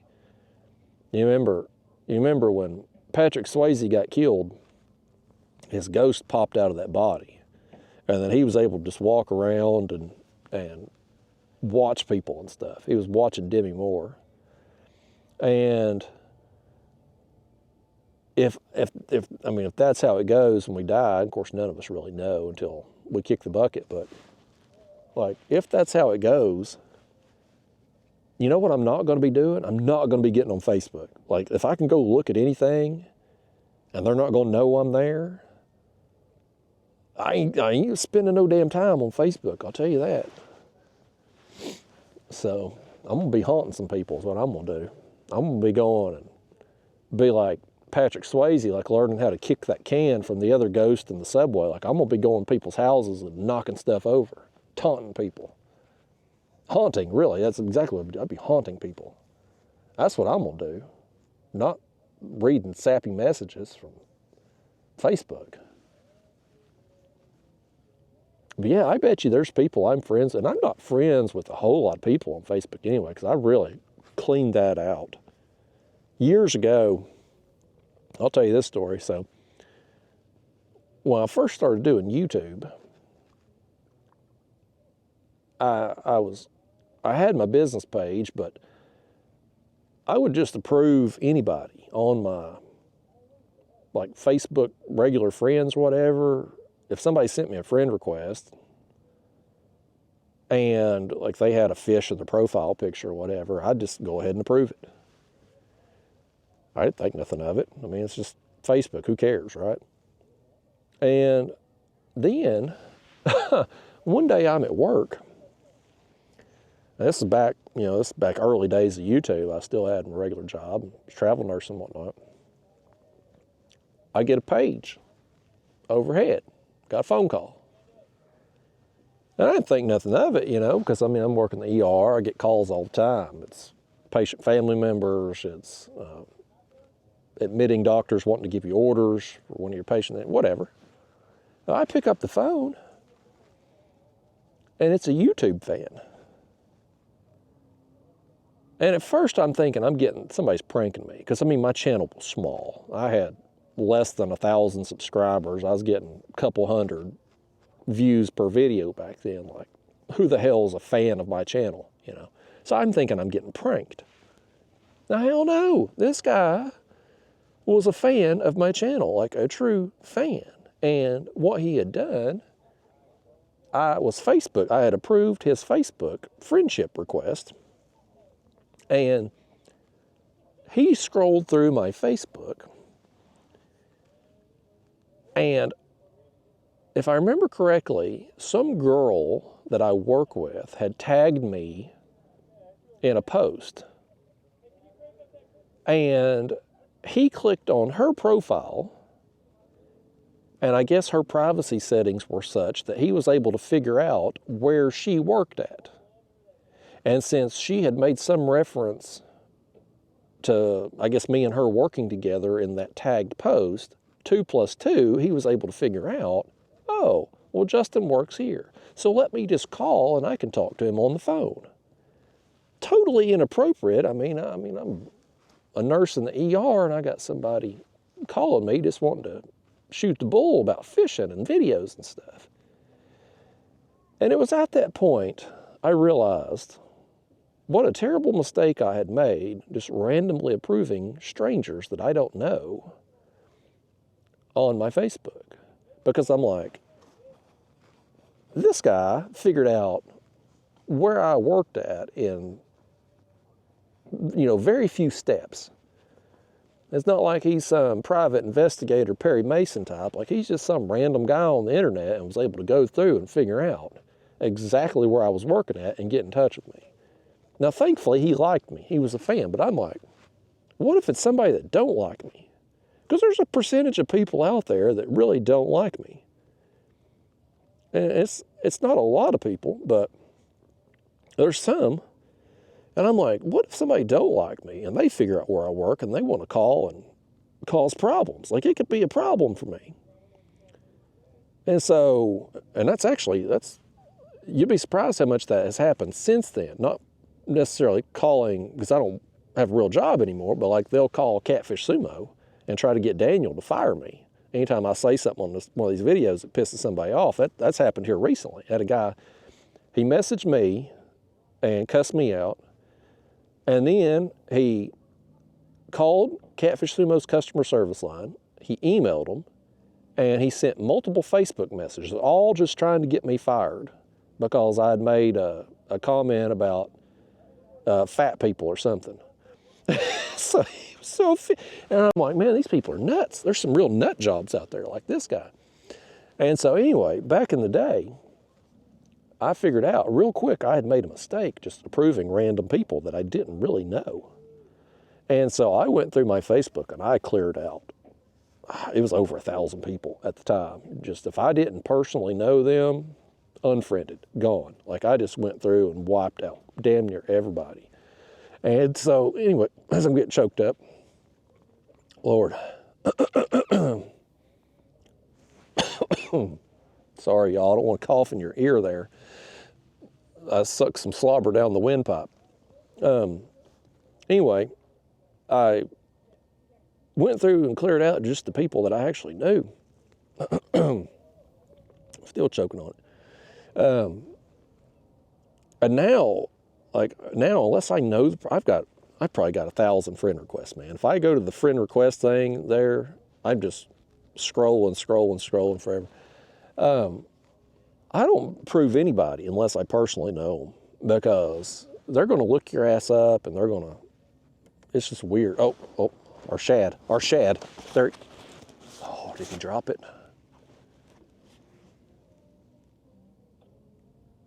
Something got after him there, folks. Something got after him. Something either hit him or he was running from something. I doubt that shad at that point was able to take the rod over that hard. I think something hit him. Just didn't get him.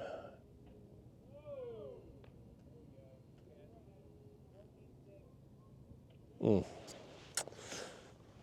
definitely got something down there. You can see that line right there. That's a fish right off the bottom right there.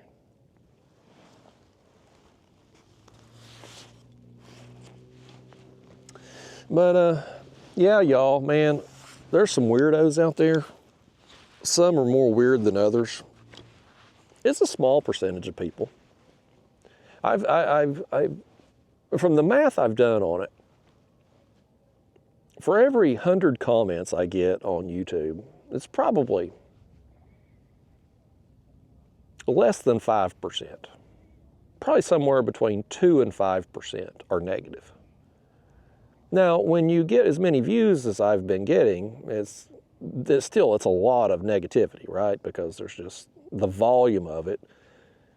If you get 10 comments and 2 of them if you get 100 comments and 2 of them are bad, it's not that big a deal. But when you get a lot more, it really starts to add up, and so you get that negativity. But then there's the people that just, for whatever reason, just they hate you too much, like unhealthily hate you. Like you say something on a video that doesn't pertain to them whatsoever, but it just triggers them. Like the guy I told you about, man, this guy, I talked about, and he must not be a very loyal viewer, because it was a video from a long time ago, well, a couple months ago, where I went to the Jelly Roll concert. When Jelly Roll come to Knoxville, my girlfriend had got me tickets way back on my birthday, and we went up there and watched the show. And I got stuck sitting beside this guy that was too big for his seat. Like he was unable, the chairs at Thompson Bowling Arena, the armrests they don't raise up, they're in a fixed position. And he was so big he couldn't wedge himself down between the armrests. So he was sitting, the back of his legs on the armrest. So he was, a portion of his body, a portion of his thigh meat was over in me, in my chair. And of course I'm annoyed with it because, I got some fat slob hanging over onto me all night while I'm trying to sit there and enjoy the show. Which I know is ironic because I'm there to see Jelly Roll, who is a larger individual himself. But anyway, I go on a rant about this in one of those videos, and I was just, going on about the experience, and mainly how the guy I was sitting beside, he was a younger guy. There's no damn reason for him to be that fat. And I'm not going to back down from it. This guy, I guess this guy that's upset, wants like a full apology from me and wants me fired from Catfish Sumo, and I'm not going to back down from it. Look, there are people out there that have health problems, medical conditions that cause them to be overweight. There are people who have injuries that cause them to be overweight. I get it. Like some people truly can't help how they are, right? This guy that I was sitting beside ain't one of them people, folks. He was a younger guy. He was physically able enough to walk from the parking garage into the arena, which is a long walk, with some hills involved. And he walked up them damn steps to get to the nosebleeds where we were sitting at. So he could clearly do some exercise. So there's no damn reason for him to be 450 plus pounds. There's just not. You know, he lacks self-control. He's irresponsible. But there's nothing holding him back from losing some weight except himself. And it's a choice. That's what I'm getting at here. It's a choice for him to be that way. Some people, it's not a choice. Some people have medical conditions, physical ailments, disabilities that cause them to be that way. They cannot help that. This guy has a choice. He makes poor life decisions that has led him to be morbidly obese at probably in his early 20s. I'm just guessing from being around him there for the concert. So, you know, in his case, I feel like he's made that choice in life to be how he is. If he goes to a concert or buys a ticket on an airplane and he cannot fit in his seat, he should have to buy 2 seats. The person sitting beside him should not be punished because of him being irresponsible. I shouldn't be wedged into the other armrest of my seat to keep this guy's thigh meat off of me for the whole concert, right? Like it's not fair to me or whoever else is sitting beside this person. It's just not fair. And so anyway, I went on and on about it in that video, and you know, I was certainly more vivid about it, I guess, in that video because it had just happened. Like I had just been to that concert before I filmed that video. So, you know, it was freshly on my mind. The experience of it was fresh. And I pissed this guy off. And he just watched the video here recently. But I get a message from Daniel. And he's like, you know anything about this guy? And I'm like, no, I don't know who the hell this guy is, who you talking about? And I found it odd because Daniel's like, man, he's called Catfish Sumo, he's emailed Catfish Sumo, he's sent multiple messages through the Catfish Sumo Facebook page. Like this guy's going all out trying to get me canned, right? And I'm like, man, it's weird because usually by the time somebody calls Daniel to try to, you know, tattletale on me to try to get me in trouble or something, whatever. Normally I've already heard about it. They've either contacted me, email, whatever, or they've left YouTube comments. And I hadn't gotten anything from this guy, or so I thought. Now, I didn't get any YouTube comments from him. I assume I've probably already blocked him previously for being a jerk. He seems like the type who would get blocked by pretty much everybody. But I didn't get any comments from him, to my knowledge. But I started scrolling, right? I get on my phone, and I've got the message feature turned off on my Facebook business page. Nobody can message me at all on there. But I thought, I wonder about Instagram, because I turned all that stuff off, but you can't really turn it off. Like now, if people message me through Instagram, it goes into like a message request folder. And so it takes me multiple steps to find it. Like I have to go look for it. And so I never see those messages, which is perfect because I don't want to see them. It's mostly either people asking me questions that I've already answered 35 times on videos that they haven't watched, or it's just people like this guy just being a total tool. So anyway, I get on there and I start looking for that message request hidden folder thing, and there's that guy's message. And buddy, he went off on me, man. And so I was like, yep, that explains it. He tried to get in touch with me, and that didn't work. And so now he's going to go tattletale on me, try to get me in trouble. So I told Daniel, because at the time Daniel didn't tell me his name, because Daniel's a better person than I am. Daniel don't like any kind of conflict or drama or anything. And me, I'm like, Daniel, you just tell me his name. I will make his ass famous on here. I'll tell 100,000 people this story. Daniel was like, no, I'm not doing it. But then once I found his Instagram message to me, I'm like, oh, I got your name now, buddy. So I started looking him up because I had some time. I was bored. I found him on Facebook. And the first profile I clicked on, I'm like, yeah, I'm pretty sure that's the guy. Because I'm looking at his Instagram thing, and I'm looking there at his Facebook thing. And his Facebook, it was from like 2019, his profile picture. And I'm like, well, I mean, this guy, he was a little overweight, but he wasn't like morbidly obese or anything. I'm like, what's this guy upset about, you know?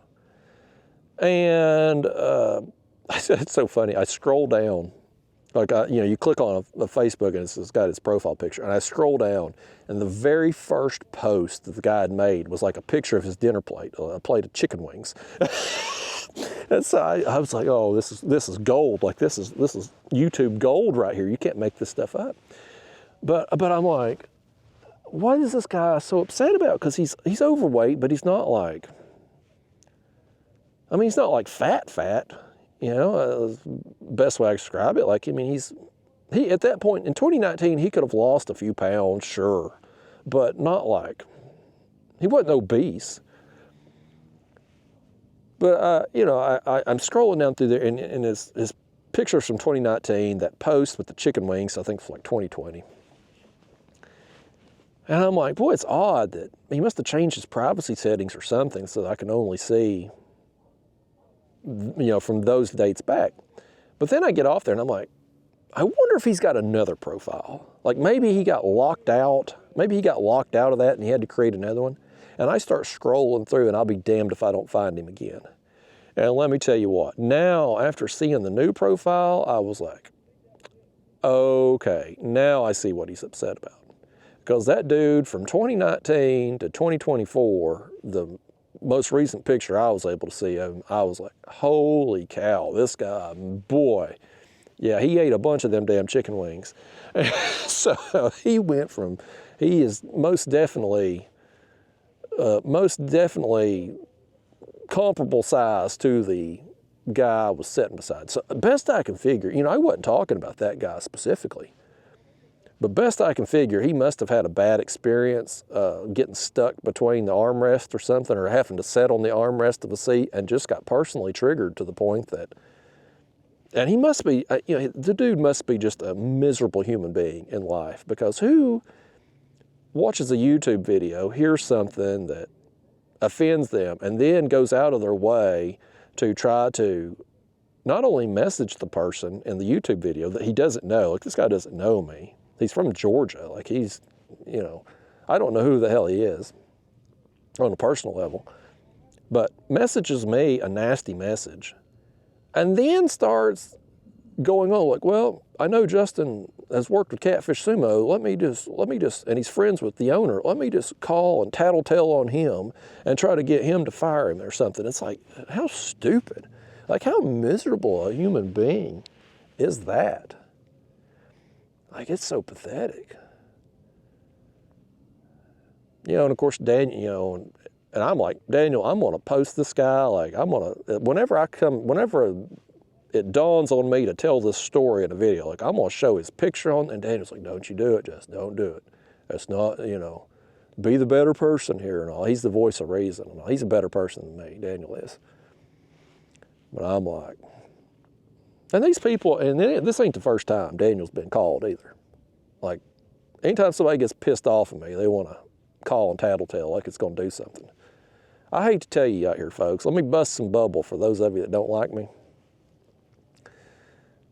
The people like this guy that don't like me, it's a small, first off, the people, again, who leave negative comments, it's less than 5%, for sure. I mean, somewhere between 2 and 5. If I get 100 comments, 2 to 5 of them are going to be bad.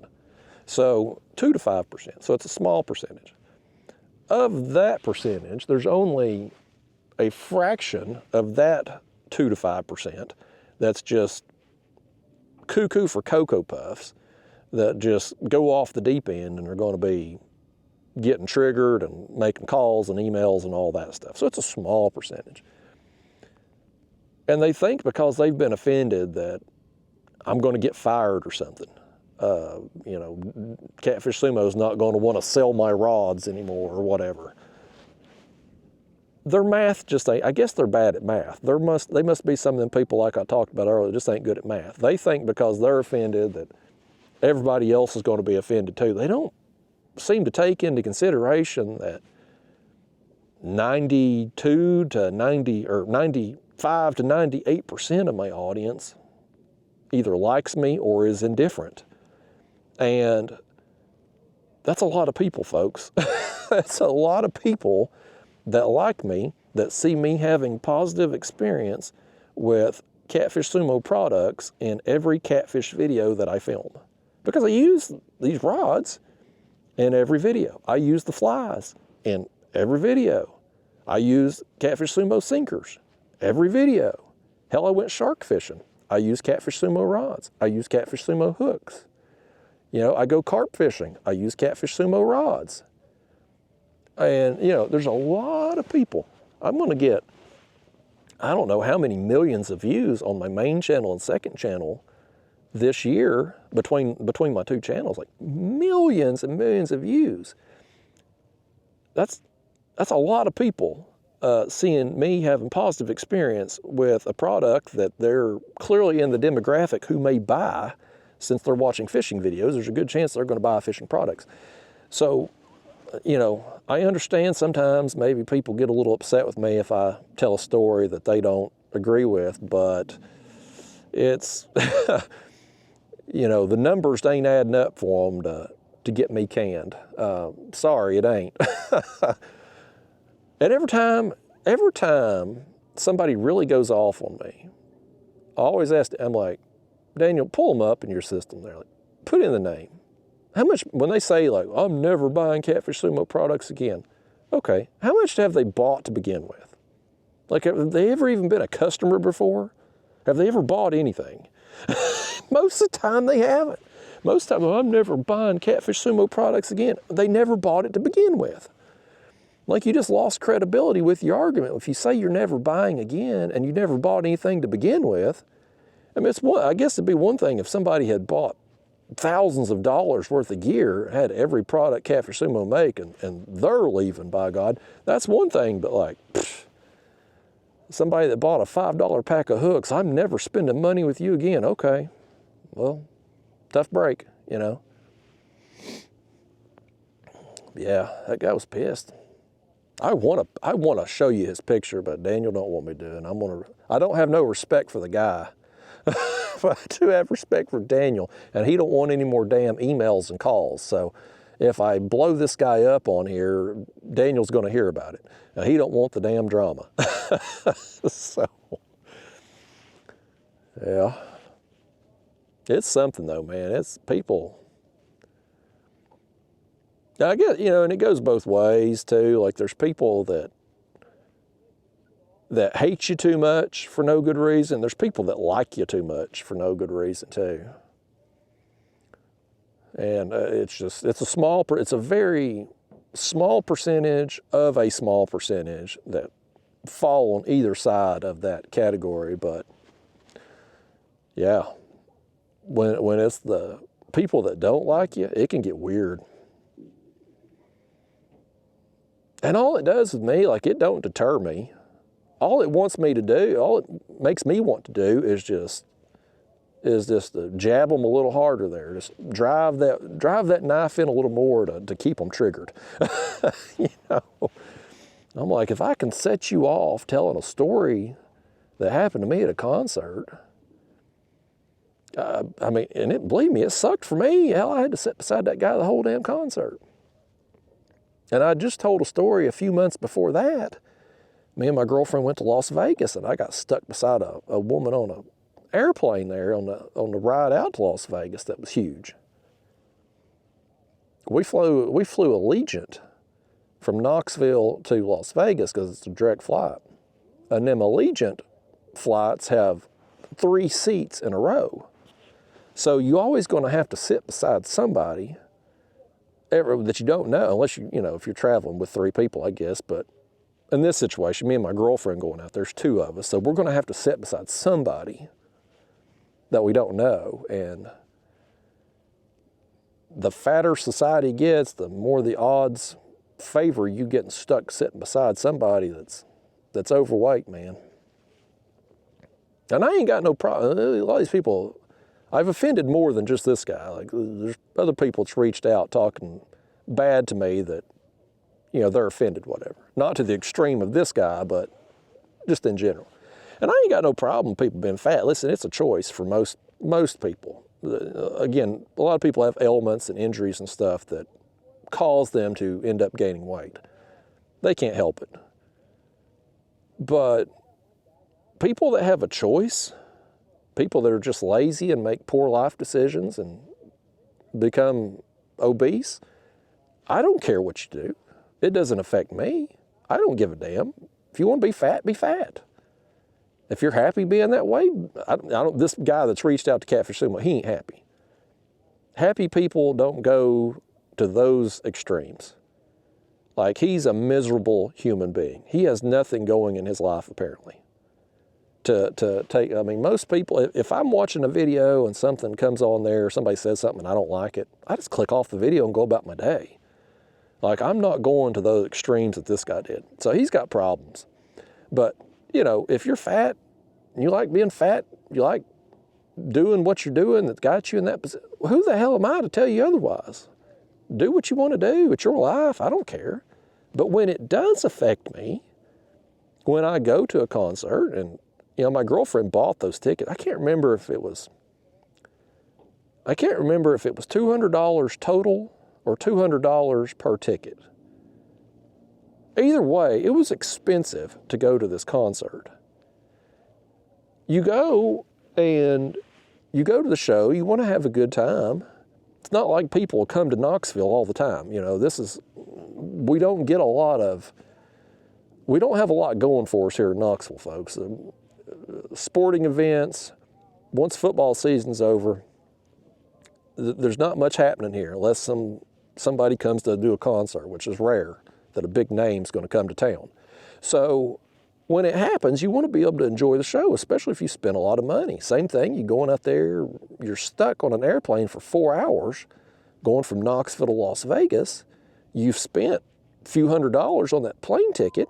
You ought to be able to enjoy the whole damn seat without somebody's fat hanging over onto you. I'm willing to die on this molehill, folks. I'm not going to apologize for it. I'm just not.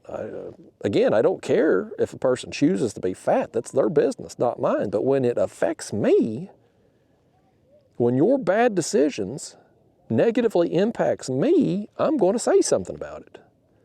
And yes, I think if you, like this guy at the concert, he chose to be as big as he is, then he ought to have to buy 2 seats. He should. Same with the airplanes. So I've just offended some more people, and I'm okay with that. Y'all get your petition going to get me canned from Catfish Sumo. I told Daniel, I've told him before, I'm like, look, you know, Daniel's one of my good friends. Like, him and I, aside from the working deal here with me just using his products in my videos. Stuff like I use Catfish Sumo gear because it's good gear. Like I like his products, but I'm friends with him too, and I was friends with him before I started using his gear in my videos. And that's not going to change. But I've told him, like, look, man, I can use other gear. Like I can switch brands. I can, you know, we can put some distance between us professionally here if need be. You can release a statement, you fired me, we're not working together, whatever. You know, whatever. But I think, you know, it'd be silly because I put his products in front of millions of people every year and he gets a lot of sales from it. But, you know, it's silly the things that people do, like the distance, their willingness to. Something's splashing right over there. Something is right over there. You see that right over in front? Is that skipjack? Maybe there's some shad getting run.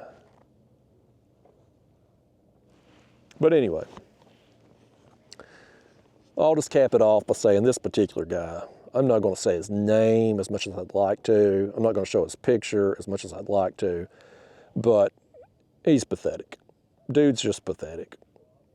When I'm telling a random story about somebody that's not him, and he gets so fired up that he's going to send me a message, cuss me out, wish physical harm upon me, and insult my girlfriend, then call, email, and send multiple messages to a company that I use their gear in my video, like, it's just, dude's got problems. He's got bigger problems than his issues with me. Now, he needs to lay off them damn chicken wings. That's for damn sure. I mean, he put on a lot of weight in 5 years, folks. A lot. But anyway,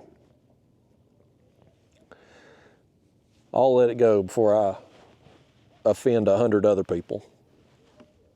Oh, did you see that?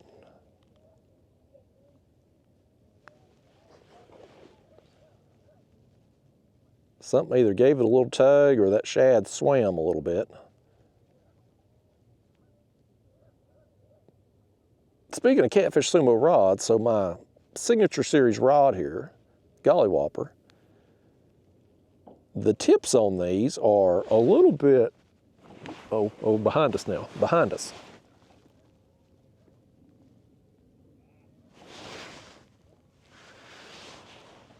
Well, something had hit that one too.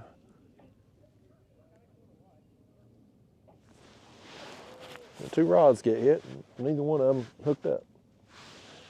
But what I was going to say, my signature series rod here, it's got a little bit stiffer tip. Specifically when Daniel and I were talking about what I wanted out of a rod, one of the things I emphasized is like I want a little bit heavier action there on the tip because I had used ugly stick catfish rods for years before that. And those were great rods too. They're very, for the money, you can't beat an ugly stick catfish rod. Like you just, for the value, I mean, you just can't. I used them rods and they were $20-something when I bought them years ago.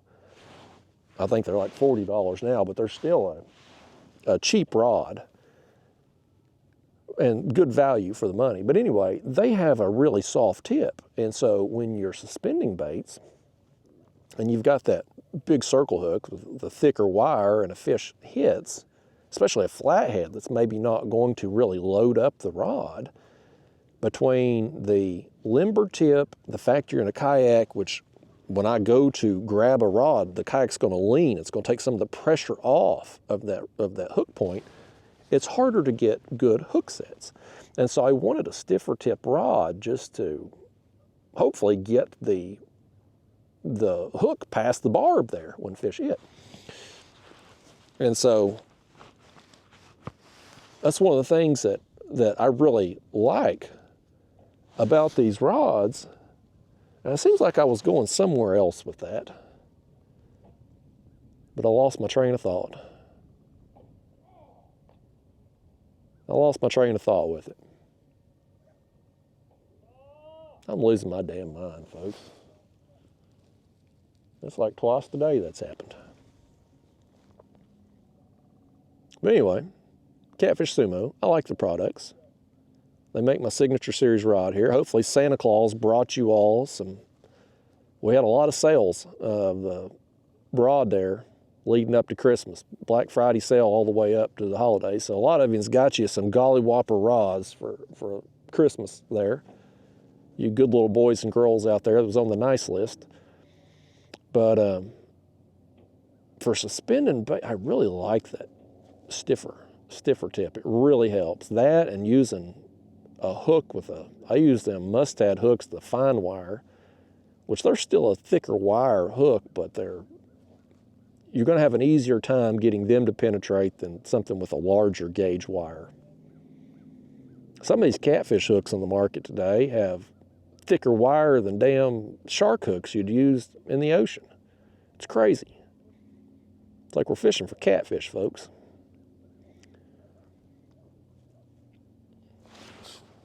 I still think I was going somewhere else at that point and I got sidetracked. I'll tell you what I'm about to do, folks. I'm about to get the hell out of here. We've had a couple taps there, but I really thought the bite was going to turn on after them other fish worked through. It didn't. I thought the bite would kind of turn on about now as the sun, because the sun's starting to go down over there. It's still, we probably got, I don't know, probably an hour that we'll be able to see out here. But man, I'm cold. As the sun's going down, the wind, it's not blowing bad, but it's blowing out of this creek and blowing across that water, and it's just cold. This is what I originally wanted that bona fide kayak for, to be able to turn around backwards, fish off the back, days like today, let that wind blow into my back instead of my face. I'm cold. Now, I got a long run to get back to the car too. I think I'm gonna go ahead and get out of here. Probably ain't got much, no, we ain't got much battery life left anyway. I think I'm gonna get out of here, folks. I think I am. I planned on fishing till dark. I think I'm gonna go. I've got my big fish. I'm going home happy. We got a big fish and we got a flathead. That's a good day. We beat the 1 fish per hour that I hope to get anytime I'm fishing on Loudon. I got a bunch of bait left. These live gizzard shad, when I reel them up, I'm gonna throw them in the cooler too. And yeah. But this light breeze that's blowing out of here, man, it's right in my face, and with the sun behind me and it going behind the clouds over here, it's cold. It's been cold, but it's colder now. It's supposed to be around 50 for the high today, but it's fading fast. I am getting a little bit more adapted to the cold, but I think I'm gonna get out of here. Y'all, I'm going. I'm going to the house, y'all. I'm definitely gonna make sure I'm back to the car before it gets dark. But anyway, thanks for coming with me today. Thanks for sitting through it. We got us a big fish, so mission accomplished. We got us a flathead. It's a good day. But I'm gonna fish tomorrow somewhere. Probably won't come back here, even though we got the big fish. I probably won't come back here. Probably go try somewhere else.